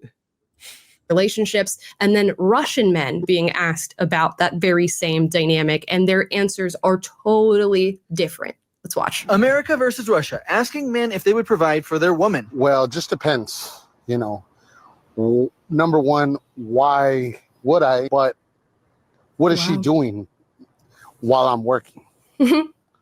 You know, it's kind of like each relationship now is a 50-50. То, наверное, да. Вот, потому что все-таки я беру ответственность за человека. Nah, she has to provide for herself. She's an adult. Конечно, если жена, это семья, это дети, и, конечно, в идеале, чтобы она уделяла 100% времени воспитанию. Hey, can you press pause? I mean, I would want it to. Yeah. Well, so I want to read it like what the Russians say because it was like so quick. Yeah, just pretty much all they're saying is like, hey, I'm responsible for her. I need to provide. So like if y'all watching it, y'all just gotta kind of slow it up because yeah, it's written on each person. But yeah, that's pretty much all they're saying, Stan. It's like, hey, I'm the man, I'm responsible. So they're showing the contrast between the Americans and them. Yeah, it's hard to read unless you looking dead at it. Okay.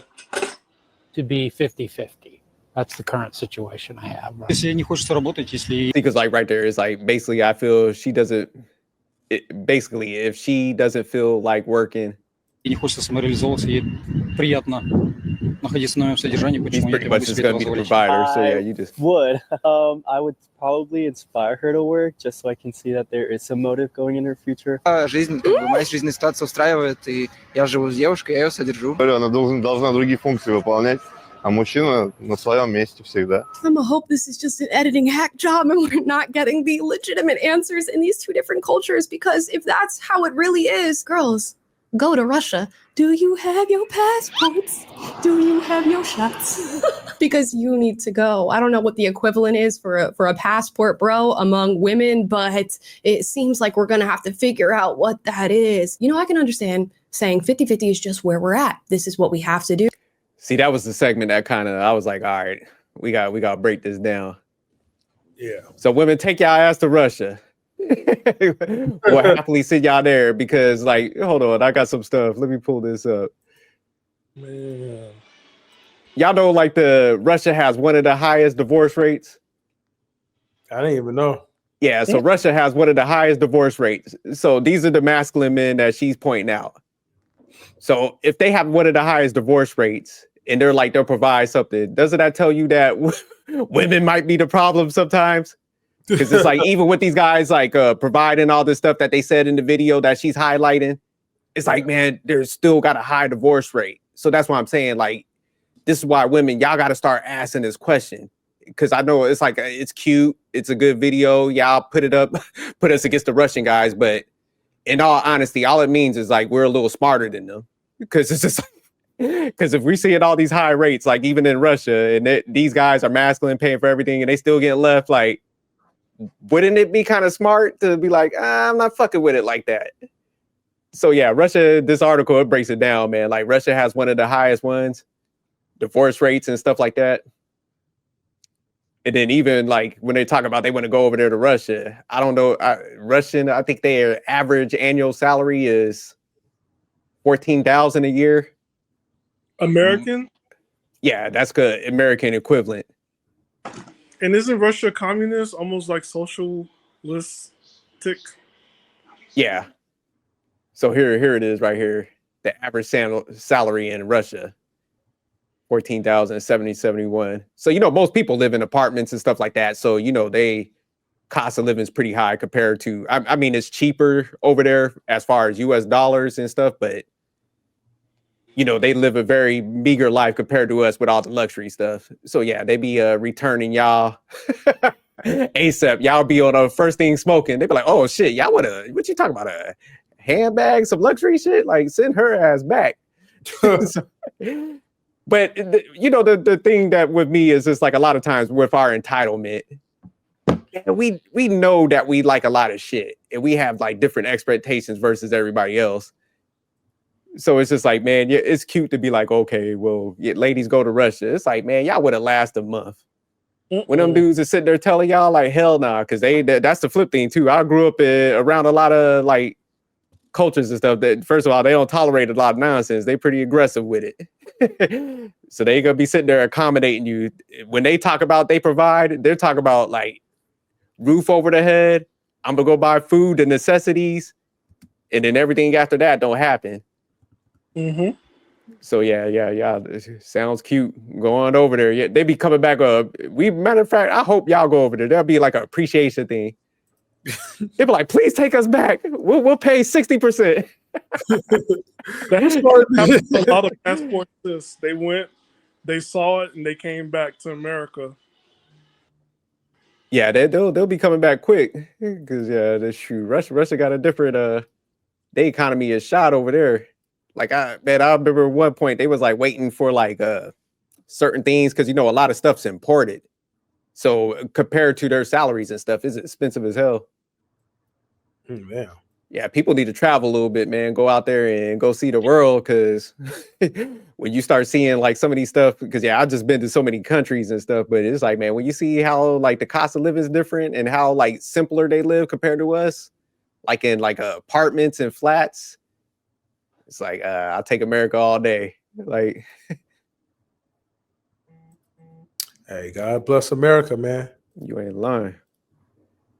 Don't get me wrong, I love traveling, man. There's definitely some great cultures, but what we got, like there's an undercurrent of not only is it our current situation, but that's the situation that I want going forward. It's no longer a 50-50 is just the way that it is now. It's I want 50-50. And in order to not have that, she has to prove herself in some way beyond me feeling responsible for her as she is my wife and the mother of my children. And that's a little concerning to me. And it's not solely about the finances from a man or just wanting money or being a gold digger. I think it's more about the personality traits that I think underlie these sorts of answers, where we're seeing men who are not necessarily masculine outside of their finances, and that's sort of bleeding into their idea that relationships should be 50-50. So we're losing masculinity in other facets of our relationships, and then 50-50 just ends up being the result of that. And I do have to ask that heated question, the what are you bringing to the table question, because if it's not masculine support in that sense, where's the masculinity? I'm just curious, and I'm sure there's answers to this, and I'm sure many of you are in relationships like this. Please let me know down below. Now, as I stated in this video, I prefer traditional gender roles in almost every sense of the phrase when it comes to how I move through society and my relationships, but I can see both economically and culturally we are shifting in a different direction. And I wonder if our relationships are going to be as healthy as they would have been with traditional gender roles. My guess is they're not going to be, but I guess we'll see. At the end of the day, I think we can spin certain narratives for ourselves and certain false narratives. In modern day feminism, we're seeing this big push for women to become more masculinized and to take on masculine roles, whereas with men, they're being told to sort of reel in their masculinity a bit and let it even out, maybe even become more feminine. And I don't see that being particularly healthy or fruitful within relationships. I think women generally need to feel supported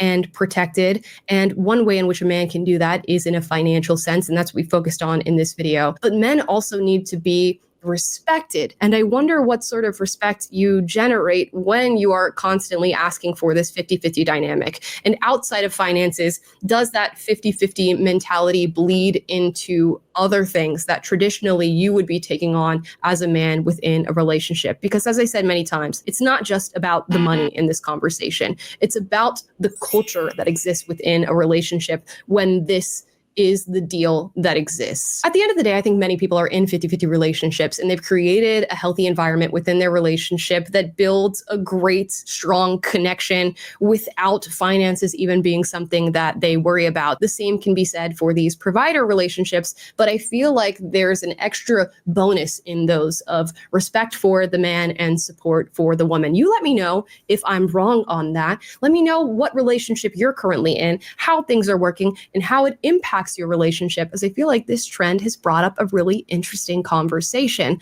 I could be easily swayed in either direction, given that the times are what the times are, and 50-50 seems to be the direction we're moving in, whether we like it or not. So let me know down below how you feel about this. If you disagree with anything I said in this video, duke it out, but do so respectfully. Okay, now I got problems. I used to like her. I don't like her no more. I still like her, man. She's still a good person. She just misguided, man. But on this segment, I don't like her because I think it's very Cook. misleading. It's like, yo, then aren't we still, we're not recovered from toxic masculinity. Everything was toxic masculinity, and it still is. So I don't even, do you guys even know, like, masculinity is outside the framework of money. It's not financial, but we like financial and we need it to be supported. So it is financial. You can't go flip-flopping every which way and talking about, like, she can't respect you unless you're paying all the bills. This is what everybody wanted, even before we were born. This stuff is going on for 100 years or so. Like, no, go to work.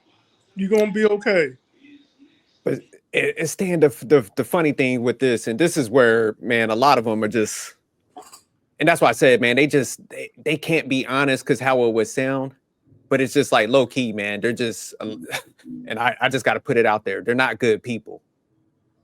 And that's why I tell, because there's different groups of women. There's women that are going to respect you under any condition. Like I work with them. There's a lot of women. I'm in a relationship. I get the respect because I'm going to demand respect in any, if I'm traditional, if I'm in a 50-50, because I'm cool with being by myself. And I think there's a lot of guys that's just getting to that point where it's just like, I'm good, because we've seen a lot of guys that are in traditional relationships get disrespected, get took. So like we said, so it's just like they're still trying to hold on to that argument, like, oh, well, if I contribute and I do this, then, you know, I'm not going to be respectful. It's like, you guys are not respectful pretty much anyways. You know, that's just your mentality. So it's just like they play that role. And then what happens, like they get with a lot of those traditional guys. And then once they get the paper signed, that's when that true colors come out. They're disrespectful. It's funny because me and my wife was at the store the other day, and this one guy, he was walking with his wife, and my wife pointed it out to me. She was like, hey, she's about to slap him. She was just cussing him out in the store. Oh, and you could tell like he was just like paying for everything because he handed his like wallet to her. He was just like, hey, just go buy it. But just showing disrespect. And that's what I'm saying. So a lot of females, they try to put that guy, it's like, oh, if I'm resting in my femininity, I'm going to be respectful. Like, and like a lot of us done already seen like these dynamics where traditional women, like I said, like dudes was coming home like, oh, I'm at the house all day. I'm stuck with the kids and I don't ever get to go anywhere. So I'm like, man, y'all just, the reality is a lot of y'all ain't gonna be happy in under any circumstance. And like I said, they just leave so much that guys are just looking at it like, damn that. But it's just like, we got to start asking the question, like, why are you disrespectful if you don't get your way? That's kid behavior. You know, you're not acting like an adult. So yeah, they're trying to paint that whole picture. Like you said, oh, it's not about finances, but it's about finances. Yeah. So she's trying to dance around it. It's like, man, it's all about finances. Like, we got to knock it off. Like, we ain't stupid. So misleading when she was closing. I'm like, wait a minute. That's not fair. You showed only one video with a guy putting it back on his wife. So what do you mean we don't have no money? So what do you mean? He put it back on her like, you caused this, how you gonna fix it, right? And then you showed me 3 women of privilege who's making a joke of people who have to pay mortgages and rent. No, I don't think they was making a joke. I just think, man, like I said, people don't even know their own financial circumstances. So they think they good, but the finances, if you look at the numbers, man, it tells you like, man, most people don't even have like 10,000 saved up in their accounts. So it's like, where's all these people that could do all this, we're seeing like I was just looking at the stories yesterday, like Chris Brown and Lil Wayne getting PPP loans. So man, most people ain't balling like that.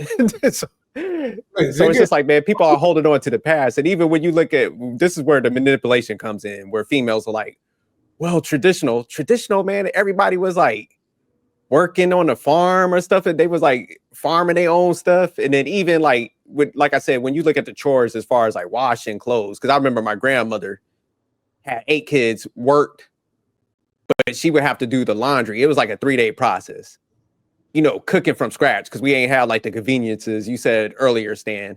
Yeah. So work, did all this, took care of the kids. So I'm like, my grandmother on my dad's side, same thing.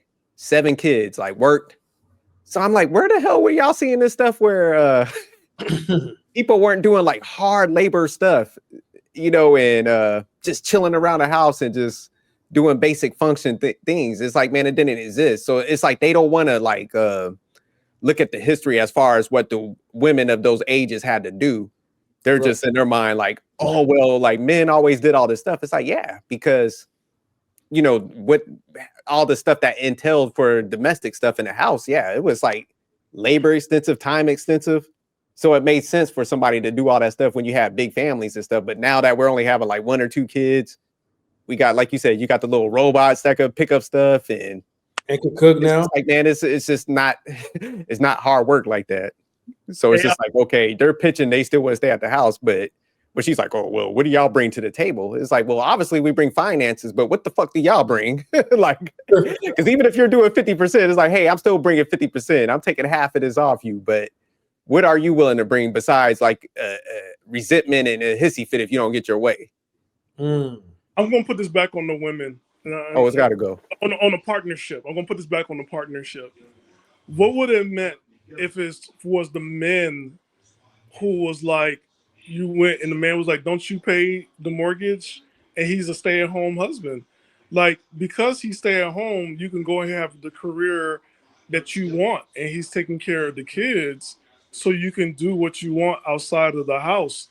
And that's what I'm saying. Like, it's a privilege because when you know that other people don't have this, and for you, it's just a joke because you know you're not paying it. And it's cute. And you want to join all the stuff and brag about it. It's like, yo, like, this is distasteful when I'm looking on the other side of what's really happening, and people are like sleeping in their cars. People have memberships to Planet Fitness so they could shower. Like, yo, like it's a slap in the face when we're like doing this, and at the same time, like, not being realistic with people. Like, hey, let's look at you and Jorge, or you and LaJohnson, or Dwayne, or Jabari, or Juba, go ahead and get in a partnership, get an apartment, split, and then pay off your life, because you up here sleeping in the car is not working out. Like this, yeah, for me, it just pisses me off when I see stuff like this, and then it's like, yo, like you have a grand privilege. Not a privilege, a grand privilege to do this, but you're mocking, wow, actually real people are living right now in America. That's well, I still didn't get the mocking part, man. I just think people want to flex. But and they want to sell the provider shit, because, you know, it's almost like because we was on a panel with one female and she said something, and me and Manic was like cooking her because she was like, oh, you could tell your man's masculinity by the time you get to wake up in the morning. You know, she was like, the time you get to sleep in.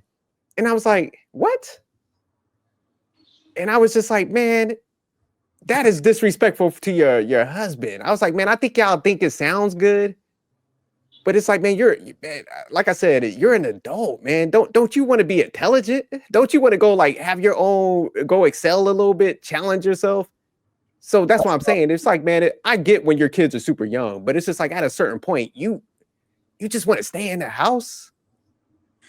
And that's where, like, I'm talking to a lot of the professional women I work with. They're like, man, look, their kids are all excelling. So that whole notion that if you work and you put your kid in daycare, that they're just going to mentally fall apart and stuff. It's like, man, most people went to public schools and those are the people that's in like high society right now. So it's just like, man, I think people want to paint that picture of the extremes on all things, like, oh, you know, traditionally we did this and this happened. In all reality, man, they just want to be at the house, man. I don't know if they homebodies, they awkward, they can't multitask, they don't see themselves like moving up in anything. So it's like they gotta always paint the extreme, like you said, like kind of step on everybody else's lifestyle to paint that picture. M3, you got something? I mean, now I'm just kind of like just soaking it all in, because like by the end of the day, like, yeah, like you're supposed to be an adult. Like what I'm hearing is like when women are talking like that and they think it's cute, it just makes me like just feel like, man, like you guys are just lazy, and you'll say whatever you want to say and do whatever it takes to not really want to work hard. And so it's like, yeah, and that's why men keep bringing up like, what do you bring to the table? Because I mean, more so like, what do you have to offer? Because like, what's the point of like, you know, getting down on one knee, saying that I do, marrying this chick or whatever, and you know, commit your whole entire life to be like her servant, and she's just always going to have that expectation but no appreciation of you upgrading her lifestyle. Fuck broke chicks, man. You know what I mean? So, like, look, and if I was broke, I still want to date no broke chick.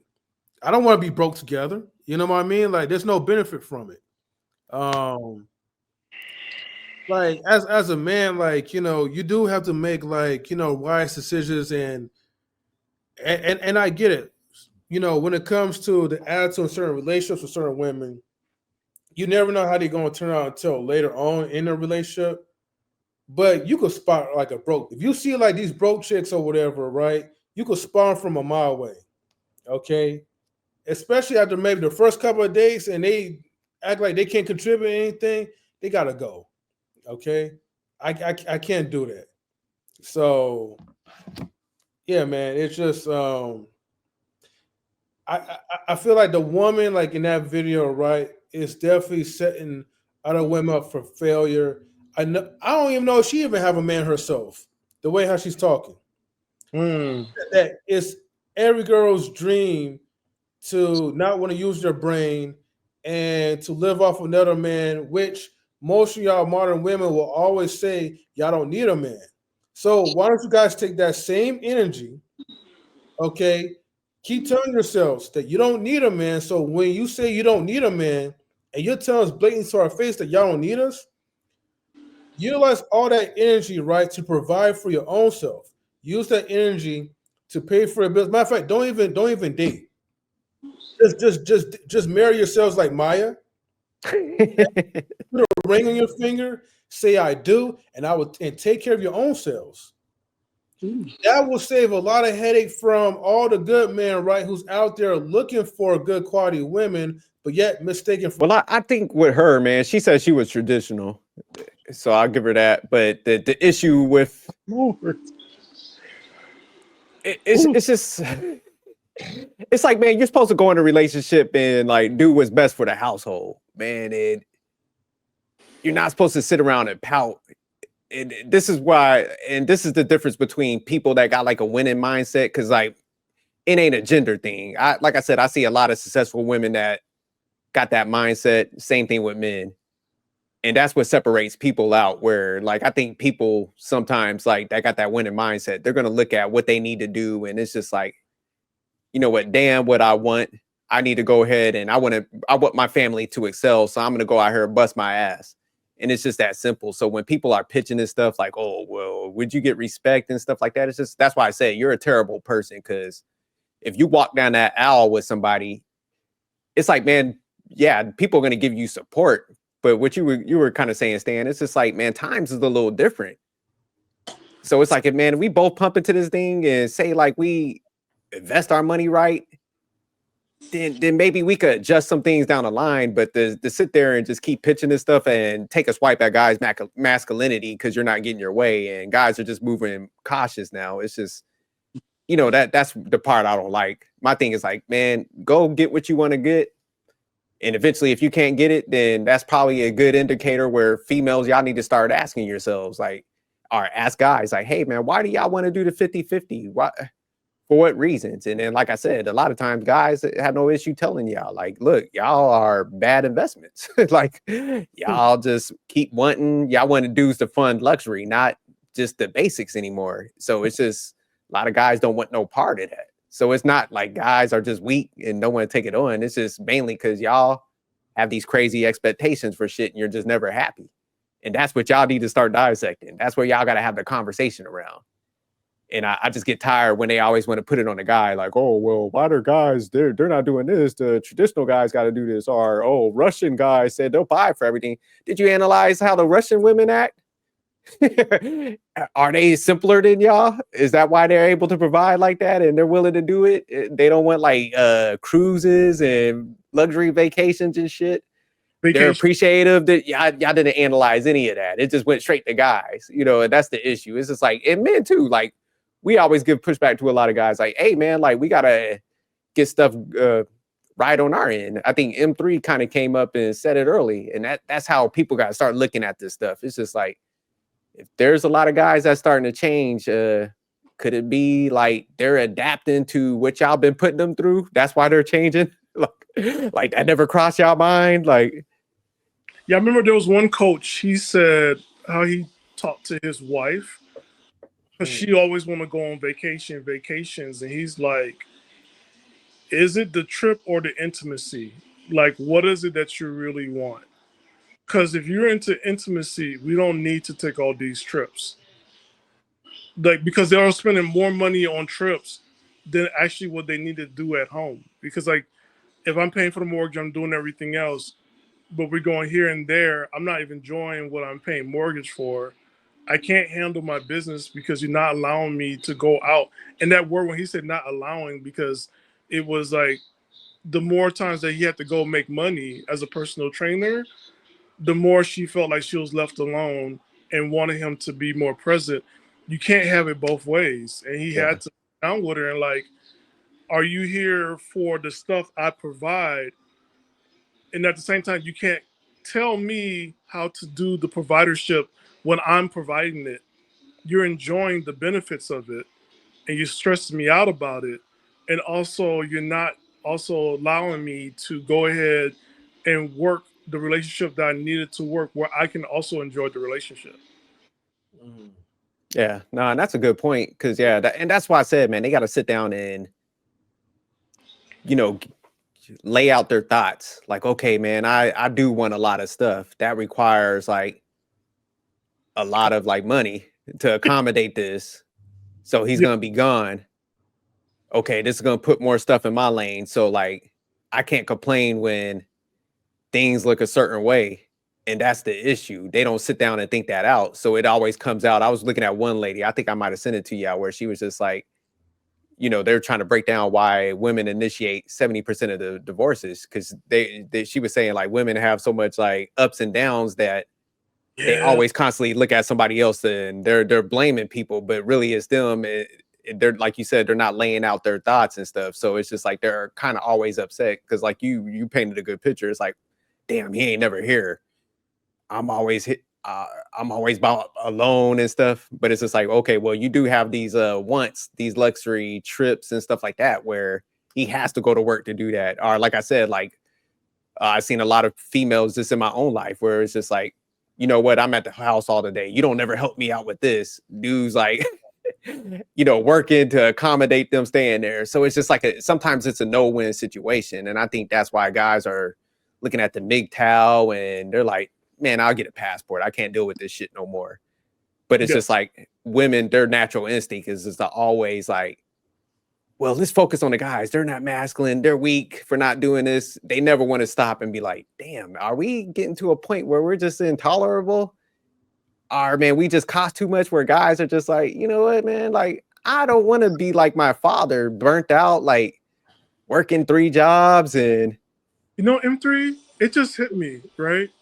What's up? You think what you just said, are we intolerable, right? And to think of all these women who are out here where they show the news, and I'm going to let people so that people know the sources. Check the news, check YouTube. If all these women are homeless, why don't they pull together and have a golden girl life and roommate? Are they even insufferable amongst themselves to where you rather be alone than to have female roommates? And I wonder if that's the case that's also happening. They don't I don't think they're homeless at that large of a number like that. I know it's happening more, but yes, they are insufferable. That's the answer. Oh. Nah, because like think about it, man. When you're entitled, man, it's almost like logic leaves you, man. Because like you said, yeah, that would be the smart thing to do. Like, hey, you know what? You're broke as shit. I'm broke as shit. You're broke as shit. We gonna move together. Let's like get our resources. Because you know that's what guys would do. Like, psh, man, like, yo, you got a basement over there. Let me move in there, and we'll be like, cool. Let's make it happen. So it prevents them from ever finding solutions, and that's why it's almost like they kind of have a dependency mindset to a certain degree, and that's why she's kind of like pitching this stuff. And I don't think they understand how it sounds when it's coming out. So that's why a lot of times I'm trying to help females out. I'm like, y'all know how this sounds when you put this out here. You sound like a dependent and stuff, even though you're advocating that, you know, they get mad a lot when they're like, man, why do men only look at us as like sex objects and this and this? It's like, well, because y'all put up these arguments like, hey, I'm kind of a sex object because I'm not going to really bring nothing to the table. You got to do all this stuff. You're supposed to do this. So it's just like, man, you can't, like you said, you can't have it both ways. But yeah, it's that dependency where, like you said, it makes them a little intolerable where, man, the solution would be right in front of them where they just, man, they can't do it. Because I think they look as the guy, like as the, not only he's got to be the financial provider, but also he's like I'll say energy dump that they do on them. Cause it's like, you got to entertain me too. So it's like, they make that guy like the source of everything for him. Cause you know, they just don't want to go out and do their own hobbies. It's I'm just, man, it's the truth. No, what M3 said was right. Like me getting into a relationship and getting married is me agreeing to being her servant. And I'm just like, when he said it a couple moments ago, my mouth just dropped. That's why I'll go to this, because I don't want to give Yeah, no, it's a lot. And so that's why guys now are just kind of like, man, the juice ain't worth the squeeze, man. And that's where women just got to start listening. It's like, man, I get it, man. This stuff is harsh, but man, maybe you guys could change some of the circumstances. Cause man, guys will get to the point like, dude, I heard a panel of dudes I was listening to. They're like, look, I'll just pay. And it's kind of hard to argue sometimes when they're making these statements like, men ain't masculine. You don't do this and this. Guys are like, you know what? I'll just drop that bread. Like, I'm good. That's why I'm like, you know what? That might be the answer. If saying like the passport bros, they got their movement. They're like, look, we're going overseas. We ain't dealing with the entitlement no more. So it's like, man, I'm kind of starting to understand that. You're not safe anywhere though. But that's the thing. But they're not looking, you know, they're like, man, I go travel, I have my fun, I connect, but I come back. And so it's just like, they're not even looking to intertwine like that. Even the MGTOW movement, they're just like, they still talk to females and stuff, but they're like, I'm not getting married. And that's where a lot of guys are at because of, I think women went to the extreme where like, you know, I think there was a middle lane where guys was cool with provider. Cause like I said, you wasn't providing luxury. You was just providing for the house and there was that appreciation. But when women pushed it over the edge, like I want all this and the entitlement, that's where guys just kind of checked out now. Birkin. It's just simple, right? Mm-hmm. All women have to do, right? Just look, ladies, if you're listening to me, right, you know, all you have to do is just do one simple thing. And that's it. It is not that hard. Just show some appreciation. Even if you got to lie through your teeth or whatever, right? Do whatever it takes to make the man feel appreciated. That's all y'all have to do. It's just one job that you guys have to do. Because I mean, think about it. Like you said insufferable, SJ, right? So yeah, that's a huge derogatory word, right? That you just put out there. They. I'm Let me just saying, find. Let me pull up the definition. I said intolerable too. or Hey man, because intolerable- it's a sense of entitlement, man. That's what I'm telling you, man. It's yeah, but the point is that like, look, man. Sometimes, man, just saying like thank you is enough for like a simple-minded guy. It ain't enough for me, right? You gotta do a little bit more. But for most men, right, just saying thank you, doing something that a man will just feel or appreciate, he's gonna remember that for life because women just feel like, okay, well, this is how it's supposed to be. I don't need to like, say thank you. I don't need to show my gratitude. Do this and do that. And people just get tired of feeling unappreciated. yeah. So it says insufferable, too extreme to bear, intolerable. Secondary definition: having or showing unbearable arrogance or conceit. Woo! Cocky, So yeah, not sure. Okay. Yeah, when you said the word insufferable, in my mind, I could see like William Flintstone just nagging Fred to death. But it was a picture because I've seen it so many times. Even the Bible, Job's wife was insufferable. It's like you see it, the image of that, but it's been so normalized that it's just like we like, okay, this is something that they need to do, and you accept it. But if we did it ourselves to women, it'll be abuse. It'll be mental abuse. It will be, it just be abusive. So like, but for a man to just accept it and to normalize it is not working anymore.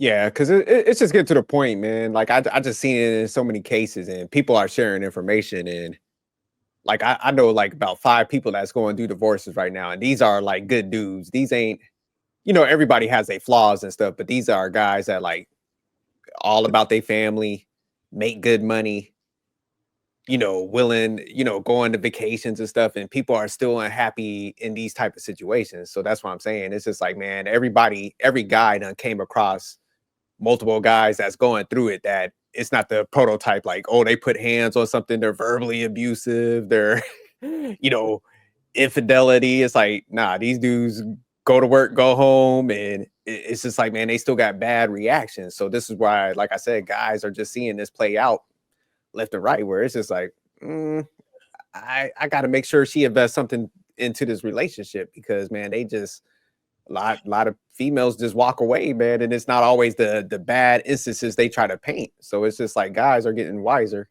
and guys are honestly, like I always tell people, I'm like, if they won't invest into the situation, they're not coming, they not willing to work and put the household first, don't even do it. Like that's where I'm at with it. There ain't no in between. Like if they ain't willing to get on the terms and put the household first, and they're like, oh well, if I sit at the house, I'm gonna resent and disrespect you. Just man, leave them type of chicks alone. Like like you said, Stan, let them go out there, suffer in the world, and that's where they'll probably end up getting right. So that's where men, we just need to, like she said, get you a passport. I'm on board. Yeah, it always says like, go ahead and discover America, and then come back and tell us. Nah, this stuff's got to autocorrect because the entitlement. It's like I get it, man. Like hell, I would want to chill out and have fun, hang out, but man, I'm a whole adult. Like man, I'm gonna go out. I advocated, being a minority man. We wanted freedom. I'm gonna go and use my brain and beat the stereotypes. So for them to sit around, it's like, man, we had a bunch of ancestors, like females. Y'all have females that push for y'all, like put themselves out there. Man, go use your brain, man. What we doing in 2024? Shit ain't that hard at the house. I always think about like 2 wealthy men. I think, what's it called? Bill Gates and Jeff Bezos, right? Being their companies, right? Making tons of money, right? Especially like in their sleep. Wonderful stocks and all that. But both of their wives left them because they wasn't happy in their marriages. And even with my own, one of the biggest things that I kind of heard or whatever, right, or understood, is that unfortunately, like women just wasn't happy. you know. And it be like the little shit or whatever, or the dumbest shit. That things that you don't really have control over because they never really spoke their mind about it. They just kept every grudge like from the beginning all the way to the very end until they feel like they just really had enough. You know what I mean? But the thing is, like, if money or even them being providers, something that like this, like the women that on the internet always be talking about. They want these men to provide, but then when you find a good man to provide, you're not really happy anyways, because there's always going to be something that you're going to nitpick and feel like, well, he's lacking of. Maybe he can't really provide the sex game that you need. Now you're miserable. He's not black enough. Now you're miserable. He's not like, I don't know, rocking with a six pack or with a chiseled body or something like that. And even if he was, you're still gonna find some type of reason why you're still unhappy, because you may not like the competition that you're gonna have to deal with other women. And even if he's trying to be a faithful husband, you're still not happy because you feel like he needs to still do more. And I feel like, unfortunately, we condition some of these women to like don't accept anything less and to keep demanding for something more. And I think the more they keep demanding, I can't think of this term, but it's like you could reach, like, no matter how much success that you reach over, if you're never content, you're never going to be happy. And you're going to reach to a point where you can't even you're going to reach your success cap, and then you're going to be falling rock bottom mentally, because what else can you really do? Or what else can that man really provide for you? Yeah. So, Yeah, people just gotta do better, man. It's just like, man, you're not supposed to like get with somebody and grind them out. And that's like I said, one of the things I caught from like some of the females that work and do, still mothers and stuff and willing to work with their men. They all kind of consistently say like, man, I don't have to work. My man will cover everything, but I just couldn't sit there and watch him like, burn out like that or put all this burden on him and stuff, and so it shows that like a different level of care. So that's why that's my message. It's like, man, go after them type of chicks, because man, it's a different feel. Because like me and my wife was talking about this stuff earlier. She was just like, there's no way in hell I could just be sitting as an able-bodied person watching you just like work, and while I'm just shopping, adding costs to the house. And she was just like, I wouldn't be, even if we was like, say like ultra wealthy, she was like, I would still want to go, I'll go work at like a shelter. And because she works and stuff like that, she was doing stuff at the homeless shelter. So she was like, man, I'll be probably ramp up hours there. So she's like, I just couldn't sit around and be watching TV, because she was like, man, once the kids like get a certain age, like what are you doing with your time? She was like, man, there's not that much stuff to do. So yeah, a lot of them females, that's what I'm saying, man. When you honestly, I challenge everybody, go and clean up your house and time it. It don't take that much. There's not that much level of effort, man. It's almost embarrassing, because like I said, I got 7 bedrooms, 6 bathrooms in my crib. And you say 3 hours, right? But I was bullshitting a lot of the time too. So I'm sitting there like listening to music, but I'm just like, man, there's not a lot of stuff to do, man. And literally, like I did the dishwasher, I timed that. It was like 5 damn seconds to empty that bitch. So it's just like, man, what the. If that's hard to you, you might be borderline fucking retarded. Like, that's what we need. You know what AM said? AM said this, it was recently this week, AM, Angry Man podcast, because he always like, people don't give him credit, but I'm giving you credit, sir. He mentioned something. He's like, a lot of, and I'm going to misquote it, but he said to the women, like, when you say this, that he needs to chip in, what you're saying is, you not only want him to do his part, you also want him to do your part. So what does that look like? You're home. You can knock this out in 5 minutes. You're waiting for him to come home and probably take, 4 hours in traffic. He worked 8 hours, right? Or more so. And then you want him to continue to work when he get home. You don't even let him rest. And he pointed out like, yo, you want him to do everything. And it's Yeah. like, and then we throw out this word partnership. It's not a partnership. Because how is that a partnership when you're not even taking care of the person you're with? Isn't that your partner? Who don't want to take care of their partner? Yeah, I got you. Okay, I see what you said. And that's another thing, because like I said, if somebody's at the house all day, that's why I said they're looking when that dude comes home and stuff. It's like they dump on them, because it's like, man, typically when you get in the house, you're just like, man, I want to wind down. You probably need some time alone. You might have got cussed out at work, but since that person was there and they don't have no like adult interactions, they're looking at, hey, they want to talk and stuff, which is not bad. You got to give some, some communication with whoever you're with, but it's just like that might not be the moment. So they might be like turned off at you, like, oh, you don't really want to talk and stuff. So that's why I'm saying a lot of times. I don't want to talk to you right now. Yeah, it's just, well, it's just like they make it all about them a lot of times. And they're just like, damn, this dude just got off work. He need to wind down and stuff. So they need that entertainment because they're not getting no adult interactions. So that's why I'm saying that's why guys are just taking this all in. Like, man, I'm good. Like, I want my peace.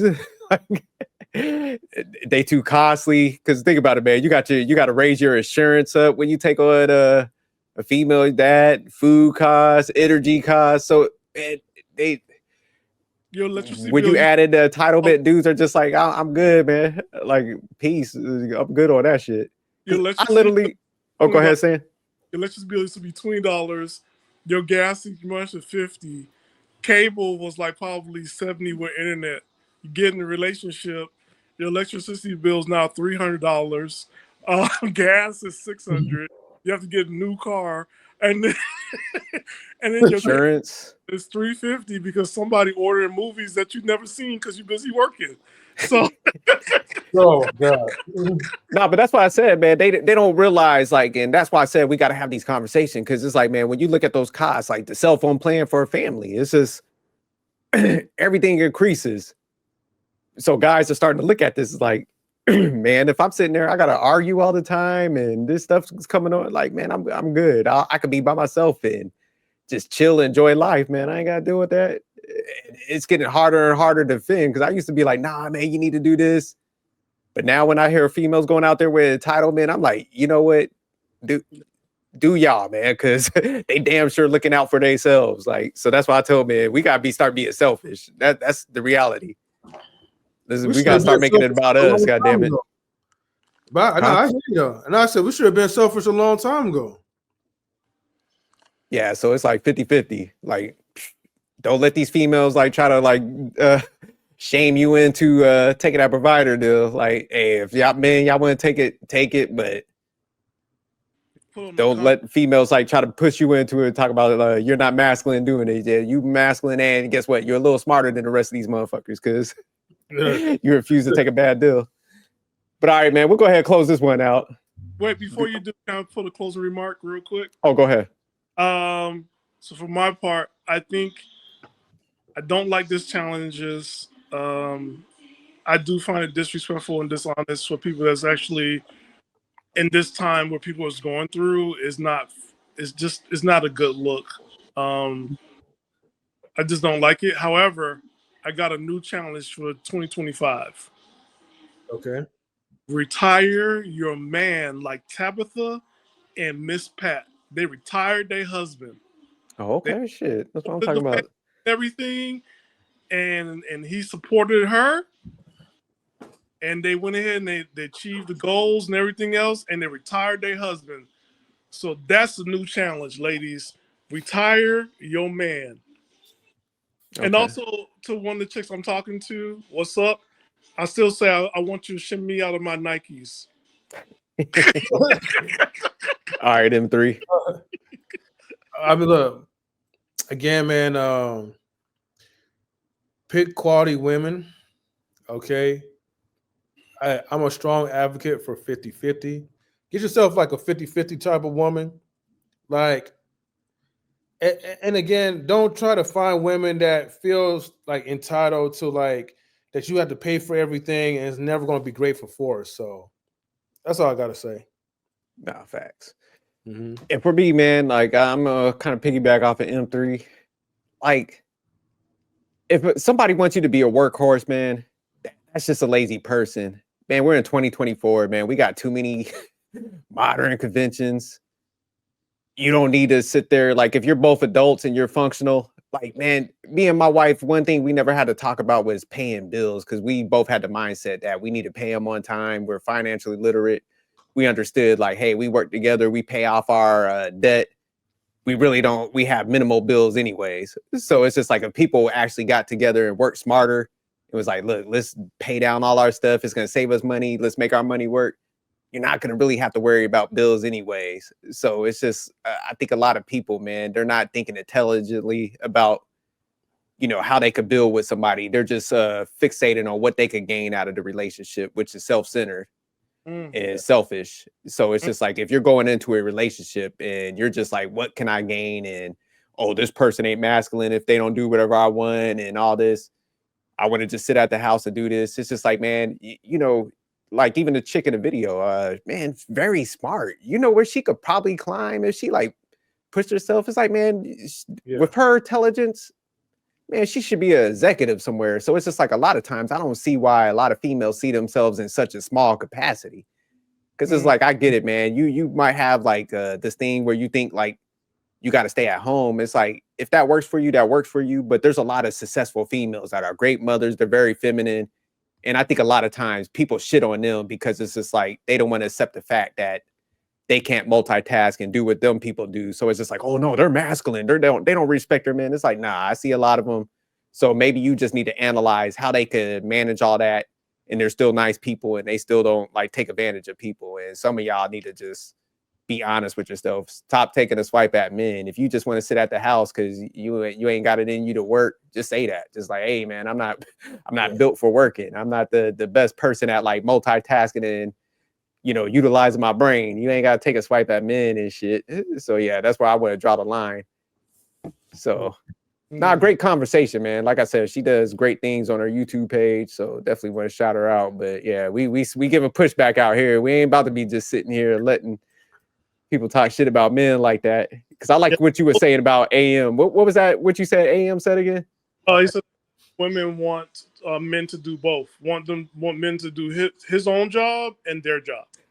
Yeah. So that's what I'm saying, man. This stuff in the household, man, unless you just like super lazy, it is not a lot of stuff. I think a lot of this is just like mental. That's people just have that natural instinct of like, oh, well, I do more. No, this person does more. Instead of be like, look, there's 10 things we got to get done in the house. I'm gonna knock out these 5. You knock out that 5.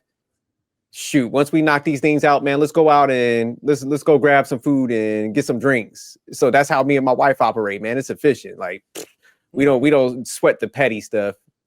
Then it's just like, man, you don't have to have a bunch of kids. So it's like, man, mold your life for efficiency and actually sit down, like you were saying earlier, Stan, like plan this stuff out, man. Like be honest with yourself. Like, look, man, I'm not good at this. If I do this, I'm overwhelmed. I do want to hang out more with my husband. So I probably don't need to get the most ambitious guy, you know? Or like, look, if I'm putting all this stuff on him, then he's going to have to go to work and I got to accept that and suck it up. So it's just, yeah, people got to be a little more logical with this. But on a real, like, this is my opinion. Like, I just feel like all this stuff is really just like internet talk. Like, I don't really hear all that stuff, like, you know, like in person or in the real world or when I'm around with actual. Yeah. And maybe because for some, I might be around with actually quality women, just like how, like, you guys would describe when you're talking to, like, your coworkers or other executives, like, no one really has that type of mindset. So it's like, I have to be careful, like when like, you know, feeding my brain into like stuff like this, because I'm like, well, okay, without like, I guess like, you know, the men versus women type of topics, or men need to be the providers and all that, like it just doesn't really come to my attention, or any complaints of any woman that just wanted like a guy to just solely just take care of everything. Maybe they do, like, you know, internally, but they don't really go out, you know, in the public and speaking upon that. And if anything, I feel like most women that I'm around with will probably feel ashamed of themselves or feel insecure if they're not able to at least contribute to something. So No, that's a good point. Yeah, because it's funny you said that, M3, because my wife had to point it out to me, because I think I was listening to too many of these conversations. I'm like, man, nah, y'all should be working with each other. My wife was like, man, everybody I work with, she started naming off the people, and we went to some functions, and then it was like I said, the chief medical officer, he's married to the controller. The CFO, she was married to the director of like this other thing. So it was like all these like couples that marry somebody else that's high up. And then at my job, when I started like I said, talking to people like you said, it's like, yeah, everybody's like married to somebody and everybody's like working together to like get ahead, so that's like you said, I think it's just where you're at. Like if people are seeing relationships where people are taking advantage, typically they around like people that got a bad mindset. So I agree with you on that. And just know, and it's not just ladies, we're not just talking about you, also husbands also got to go to work. But guess who also have to work? The kids. Kids have to go to work. My job as a kid was go to school, take out the trash, do that yard work, also go over stuff, help my sister and brother with their homework. And then, everybody had a job. Like everybody had a job. Well, Stan, because it's funny, man, because when you look at the like income levels, like who's winning, Asians are at the top of everything. Asian men and women, they're blowing everybody out. So it's funny because I just went to go get some stuff cleaned, and the cleaner in there, he was just I'm always interested. I ask people questions, so that's why even on this video, I'm like, man, y'all need to start asking people questions, and they'll give you the responses, and it can help you understand why people do certain things. And that's if you have a growth mindset. If you have a growth mindset, you ask questions because you want to make them improvements. But so I was asking them about their culture. I was like, hey, man, how's that work out? Do y'all like pay? Do you pay for everything? He's like, hell no. He's like, man, his mom, she stays with him. She does the alterations. His wife works in the shop. He be having his 2 kids in there. He's like, He's like, everybody works. And he was like, this is how we build their mindset. He was like, because they understand working for stuff. So I was like, man, do you give your kids like what you give them some salary? He's like, man, they eating this month. Like he got upset. He was like, look, they eat food. They got a shelter over there. He's like, hell no, they work here. But he's like, they learn how to do the in and outs of the business. They go to school. He was like, man, we got a standard and stuff. But yeah, the wife working there, like, she's still very feminine. She be like, she'll take off earlier, go cook, and the mom's in there too, go help her with the, man, they got a whole system. And that's why it cracked me up, because these are the people that, Asians are coming over here. They're at the top, beating out everybody. So it's just like, because they're working with each other. So that's why I try to have these conversations, because I'm like, man, get that dumb shit out your head and you should be focused on winning. And it's just like, man, when you focus on winning, you have a different understanding, because that's where I sat my wife down. I'm like, hey, I know all these people, majority of the people are going to do the same thing. But it's just like, I told her, I was like, man, it always stuck with me. Somebody was telling me, if you want to be in the 1%, you got to deep differently from the 99.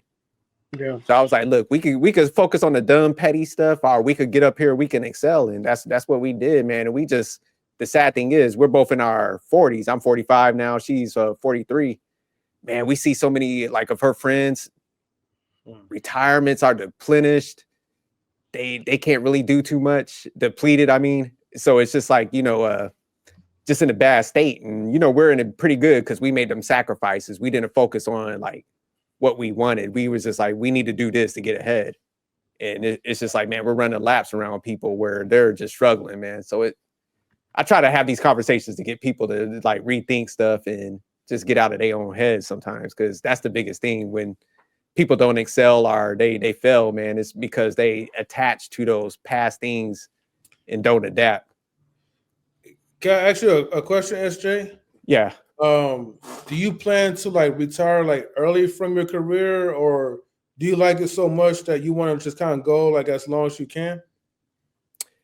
Man, I could technically retire now and I'll be good.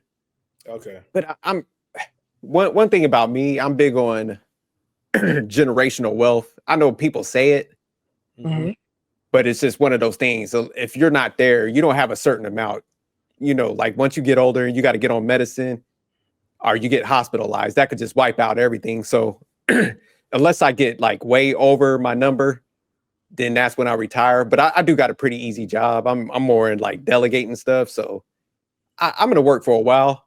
But my biggest thing is just like not buy back my time, because I'll be good right now where I don't have to do nothing, but looking out for my future generations, and even, setting up like my son, if he has kids and stuff like that, looking ahead. Yeah. I'm trying to buy back other people's time too, not just mine. And I think that's the issue with a lot of people. They just focus on themselves. Like, well, I'm gonna hop out the workforce and I'm buying my time back. I'm like, nah, that's where people get in trouble. I'm buying my son's time back. I'm gonna buy my future generations time back. I'm not gonna just hand them the money. So there's gonna be stipulations on stuff, but it's just like, nah, I'm looking ahead. I'm gonna be the one that breaks that cycle where it's just like, I want my family, my lineage to have a different structure where it's just like they shouldn't have to touch debt if they do certain things. So yeah, I'm gonna work it out, man. Because I'll retire regular time, probably in my 60s. But it's just like I'm just doing it, looking at future generations. Yeah, my father and stepfather, they're in 60s, 70s, and they still work and they're active. And my father's like, you ain't getting shit. My birth father is like, he like the grandkids. You just handled the burial, and he always been like that. He's like, I did not want you to be like your friends and be a brat. I just wanted you to work and not wait for my death, so you could think you can live large. And my stepfather, he's like, I'm in Hawaii. How you doing? When you done taking care of the kids and everything, I might take you on a trip next time. But it's just stuff like that, because it's like they wanted me to feel the fire, like to work a little bit more, to be smarter and earn money a little bit more. Because didn't want me to be a legacy kid where I would just go around and think my parents is going to handle things for me. And this is not a lot of my friends who live like that, and they're in their 40s now. I'm amazed, like they can't move.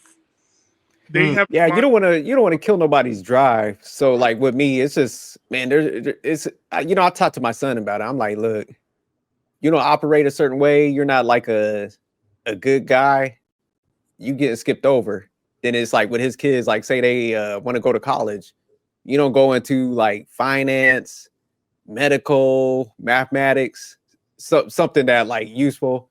It's like, man, I ain't about to pay for your college to go to liberal, like get a liberal degree and stuff. So, man, nah, I'm gonna do a trust, because I was looking at like how the Rockefellers set theirs up, something similar, but there's got to be stipulations. So it's like people got to put that work in. If them things ain't met, then you just get skipped over. Like, yeah. I remember like what the men in the family taught me was like, there was a reason why they didn't want to put video games in the household, because they want me to read books and to focus, right? And why their TV was always in the living room. And there were things I used to be mad about, because I'm like, all my friends got this, why I can't have it, right? And also there was a certain part when I got older, I had to pay for my share for family vacations and trips. Like, and it was like just that, like they did not want me to be spoiled, because I'm becoming a man. I need to know how much stuff costs and be grateful when they do things for me. And like I said, like mentioned earlier before, like the friends I grew up with, when the parents did everything for them, right? And now we're in our 40s, like parents are gone and they're like, well, I need more money. I'm like, well, everybody got to work. How come you're not working? Or they want people to drive them around. I'm just like, yo, like, that's. They didn't want me to, well, my father and stepfather didn't want me to become. And I was like, whoa. No, like I said, I'm looking towards the future. But even then, it's just like, I'm just gonna work, because even then, I do like keeping my mind busy and stuff like that. So I'm not a type of person that could just sit around. I guess that's why I look at stuff like this. Like, how can y'all just sit in the house, man? Like, I'm gonna go do something. So even if I retire earlier, like I said, if I do it in the 50s, I'm gonna go do like a charitable work or something, man. I just can't sit around. Like, you'll still be making money. You still probably. We're not making the money that we need to make, because I'm in my like late 40s, like 48, 49 era, and I'm seeing, and I kid you not, when I saw my taxes, nobody asked me for no money. My prep guy was like, "Yo, did you see how much money you earn?" I'm like, I'm like, right? He's like, Wait, Stan, how old are you? like 48. 48. Mm-hmm. Damn, I thought you was a lot younger than that. I thought it was like 43 or something like that. See, this is what happens when you go ahead and you meet a nice white woman. So you jumped up the age, your credit score got right. Get you the best biscuits and gravy. But Stan, what was you saying about your number? What was your? I ain't gonna give out the number, but I was surprised how much I made. So now I gotta reevaluate everything this coming year and have a stricter budget. Because I made a lot more money than I did last year. And then where I'm going at getting this degree and everything else, like, yo, it goes up some more. So that's what I just want to let people know, like, yo, like, you don't know where life is going to take you. It helps to get a CPA to remind you of, like, look at these past earnings you had before, and each year you're growing. And then the mindset is like, I do have money. I do need to trim some stuff and enjoy life a little bit more. But all that to say is, like, guys, don't lose hope. To the men out there, you have money. You're not dusty. Don't listen to nobody because you're not spending money on them. Just go forward. No, and that's a good message, Stan. Because just closing out on that point, that's what I recommend to people, man. Go see a financial person at least twice a year, man, so they could, like, tell them what you want to, because they're going to sit down and be like, man, what number do you want to get at retirement? How much do you plan on taking out? And they can easily calculate this stuff. And then when you operate off of logic, man, it just wakes you up, because you're not operating off like these people when we're looking at these videos. It's all emotion, and that's dangerous, because it's just like, like even the provider people that you're seeing, because I see these numbers all the time, and I'm breaking it down for people. And then, like I said, when people are listening to me, they're like, damn, I never thought about the retirement piece, man. I looked at my shit and, man, I only been putting like 5% in the retirement account, and I ain't count for a whole nother person. And this happens way more than you think. So it's just like, man, don't feel bad, because you could make up the difference, but it's just like, people got to let the numbers speak. And that should would dictate what type of relationship structure you do in a house. So, when people always debate me about the 50-50, I start asking simple questions. I'm like, hey, are you putting away like 40,000 for two people? They're like, huh? Like, man, I'm probably not even putting around 10,000 for one. I'm like, yeah, when you doing a retirement, it's even if you hit $1 million, and that's a pretty high number for most people, but you're only going to be able to take out like 50,000 a year. But people just look at the million. They're like, oh, I got $1 million, I'm good. So it's like, man, you got to put quite a bit away in these 401k plans. See, so like with me, I got a 401k, I got a pension, then I got another retirement on top of that. So it's just like, man, most people are only dealing with a 401k plan. So it's just like, man, you got to have a lot of money in there. So it's like I said, if you go to $1 million, that only allows you to take out 40 to 50 a year. And then you're talking about medicine. And if you still have bills, if you ain't pay off everything, cars and stuff coming out of that 50,000, and that's supposed to last for two people. It's just like, people ain't looking at these numbers. So they're operating, like I said, off of emotions. And that's where people got to, it's just like, man, go in there, talk to him. And then that's when you and your wife got to be like, hey, man, I know we wanted to do the traditional setting, but shit, we looking at these numbers. We going to be like struggling if we retire. So, man, maybe I do go to work. Okay, now let's look at jobs that's flexible. So that's what smart people do. That's how me and my wife took it. We was like, shit, okay, we might want to do this, but hey, if we want to have this quality of life where we're kicking it, chilling and stuff, and, we retire at a certain age, and this is what we need to do. And that's how we just always operated. So I just recommend people, man, go get them numbers crunched, like you said, Stan. Yeah. And that would save you from a lot of like all this internal conflict and this gender war shit, because you start realizing you need people more than you think, whether you're a man or a female. It's like, if y'all work together, man, it's just, life is so much easier. Because one last thing, it's like on our mortgage, and I was telling somebody this before, I was like, for a 7-bedroom house and 6 bathrooms, me and my wife working together, when we split the cost, we're only paying $1,300. So that's nothing. Like I could, man, a 1-bedroom apartment around here would be like 2,000.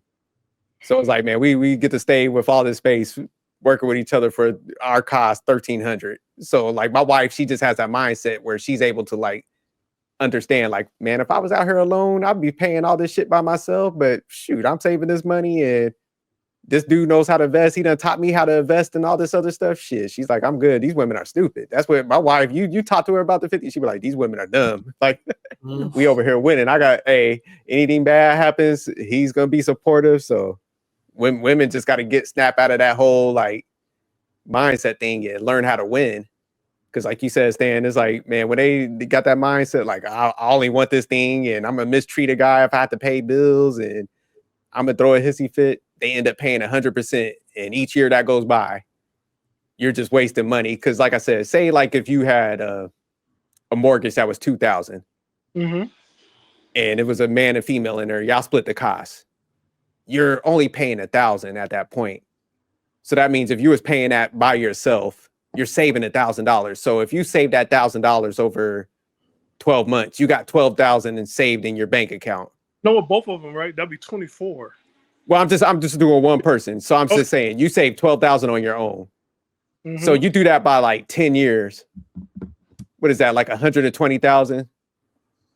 So if you put that in like just a high yield AP, which is like 4%, you could get it from like 4.5. And that's probably like 400 something thousand, between 300 and 400,000. That is, and that's what I'm saying. People just are so fixated on the stupid stuff initially, where they looking at a relationship, or what can I gain, instead of like, damn, if we put this money and we operate a certain way, man, we invest it, man, we both gonna be balling. So like you said, if you look at it collectively, it's like, shit, they both gonna be having like 300 something thousand if they like know how to control their costs. So it's just like, okay, man, you know what? We've been together for all this time. Let's go. We could put all this money and have a house paid off. Yeah. And in the other pocket, they could just leave that in the bank and just, keep earning money on that. So that's why I'm saying people are just terrible. The way they're looking at stuff is just so short term. They're not looking at long term. In some industry, like I want people, like the age part, I want people to know, like, yo, like, it's not over like when you're 40 and 50. Like sometimes you just starting because they're gonna pay you your worth in certain industries. Hmm. And so like you gotta keep on going. Like go towards your 65, 67. Like directors I've met, they're in their 70s and they got like, there's a high purpose and they're living their life, and they like cracking like ceilings each year in their 70s. I look at those people. I don't care about people that's like, oh, you got to have this. No, I'm looking at them. Like they doing walks, they meeting people, they're gracious, they're cordial to everybody. And that when we talk about leadership, they could meet somebody that one day and push that person to their purpose and never see them again. And that's the life I want to live, because I've seen so many directors like that I grew up with, and I'm currently like seeing. It's amazing. And like it's those things, like, don't get so stuck in the age, because in our 20s we did what we're supposed to do, in our 30s we did what we're supposed to do, in our 40s we did what we're supposed to do, now we're going towards the 50s, we're going to do what we're supposed to do. But while you're doing it, like, yo, live it good, learn, and grow. That's the only thing we can do, is keep on growing. Nah, facts. Man, I was trying to find this one post because man, damn, it was on Instagram, and it had like all these CEOs. Like it was like the guy that founded KFC. Oh, he was in his 70s. I know, yes. Yeah, then but most people, it was like the late 40s and 50s and stuff when they founded these like corporations that are like now Fortune 500 companies. So now you spot on. That's why, man, I'm like you, man. I make sure I respect everybody, man. I'm coming out here. I got out of my comfort zone. Like even my wife, because she's an executive too. So she's like, I'm like, man, she be networking, because like honestly, her lane where she's in, shit, the salaries that go up in that stuff, I'm like, shoot, go kill the game. And that's why I'm saying with a lot of these females, I'm like, man, a lot of them are intelligent, but their mind is just so fixated on this minuscule stuff instead of going out there. It's just like, man, they could be killing the game. Like, because the girl, we looking at her, man, the way she knows how to communicate, she 20 something already, like had a platform with 2 million people. This girl, man, she could run a Fortune 500 company. So I just think people just sell themselves short. It's like, man, somebody like that don't need to be in the house, man.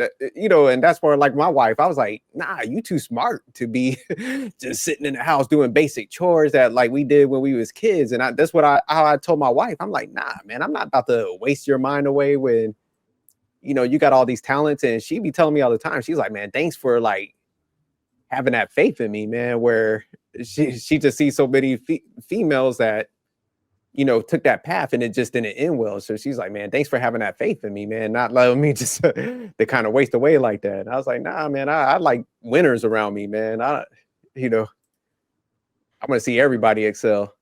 But that's why, like, I want us to like look at. That's why, like, I put like the do challenge, the Tabitha and that challenge, like, retire your husband, because they were grateful for their husbands, and what they did was like when they came up, they're like, okay, now I don't want you to be a cop. I don't want you working the factory. I'm retiring you. Like, thank you for doing. And I think and that's like, we have to spend this because like you said, like, no more broke chicks. Like, this is over with. You gotta think partner, because like, that's ridiculous. Like, it's only a one-way street. You want your partner to constantly work, and then after that, when he falls dead, then what's next? The way this world's going. But see, Stan, that's why I told you, man, when females, they don't like you, man. Because I'm telling you, because like I have so many conversations with my wife. I was like, man, why are you willing to do like a 50-50? She was like, man, I want you around, man. I like kicking it with you. I don't want you at work like that. So that's what I'm saying. It'd be clicking, because I'm like, damn, when you talk to females that do work with guys and they got good relationships, they're like, nah, I like having my husband. I like hanging out with him. I like this. I don't want to see him at work all the time. So yeah, if a female's like just trying to get you to be a workhorse, she just don't like you. She's charged you for all the other trauma out of all the dudes that she got. I call it the trauma tax. It's like, you know what? All them dudes that did me dirty, you got to pay for all that shit. Nigga, take your ass to work. Ooh, the trauma tax. Hell yeah, the trauma tax. Can I get that? I want to request that as a personal T-shirt for the future. Good. We gonna break it down on one of them. I'm gonna come up with a whole chart on it. The trauma tax. Ooh. Like, the more bad the bad relationships they have, it compounds. And then the guy that's like finally where they hit that settle, I'm just gonna settle, and I want the guy to work, be my slave. They put all that, like I said, the standards, the burden, all that goes on that guy. Sorry, the word slave, it just man. I mean, or just being a servant, But like, that's the same thing. I know. I just try to clean up a little bit. But speaking on the challenges, because I like where Stan was going with it, I think we should have the put a chick in a cubicle challenge. Cubicle? What you mean? What you mean? Yeah. AKA send her ass to work. You know, the cubicles at work. Oh. Put her on Indeed challenge. Yeah, you ain't no more sitting at the house. Any guy that's doing that, you dumb. Oh. Yeah, you going straight to work. We corporate pimping over here. we giving out cubicles. Oh my Lord. Hey, what was you about to say, M3? No, I was gonna say, going back to the Tabitha thing, right? Like, just women that return their husbands, which is an admirable type of thing. But I'm like, man, like it's so rare, man, to have someone like just be in that position, because like you help fund them to get to that way. And you already know, like in most videos, you always hear these dumb stories, right, about a man elevating his woman when she was a broke chick. And I don't know why it always end up to be like having like a nursing degree, but then once they kind of get their nursing license or whatever, right, then the man wound up getting like losing his job, and then she wound up discarding him. Having someone who's mature enough and has that appreciation that, man, I wouldn't even been where I was at if it wasn't for my husband's sacrifice, and especially his life as a cop. Like, I need to do something where I could keep him at home, keep him safe, or he could be able to travel with me. Yeah. That helps make the relationship a lot more stronger. Because here's the thing, a lot of times because of work, because your time gets divided at least over 12 hours a day. If you're working, your wife is working, and you're far apart, at least 12 hours, you're not around, you start communicating. And within those 12 hours, you're around with your lousy ass coworkers. For some, that is, right? And that puts a strain into like your marriage, into your relationship. I'm just saying that for other people to keep that in mind, because look, man, I've lived that, I've already experienced that. And I just want to just kind of share, man, to make sure that people understand that, look, your time is everything. So it is important to do whatever you can to be a successful person, and I'm talking about, a successful couple, because once you're able to kind of put in yourself into that position where it's like, okay, now like you have money working for you, now you have more time together to build, it's going to really make the relationship a lot more stronger, especially when you came from nothing to something together and you're building, having that appreciation, as opposed to the other ones waiting for you at the finish line until you're already successful. So yeah. But all right, man, we go ahead and close this one out. But nah, good talk, man. I think we definitely need to start having more conversations like this and getting to the finance portion. Because a lot of people, man, they just talk crazy about this stuff and they just setting themselves up for failure. But all right, y'all, keep tuning in, man. Check us out over here in Knowledge and Relationships. But peace. All right.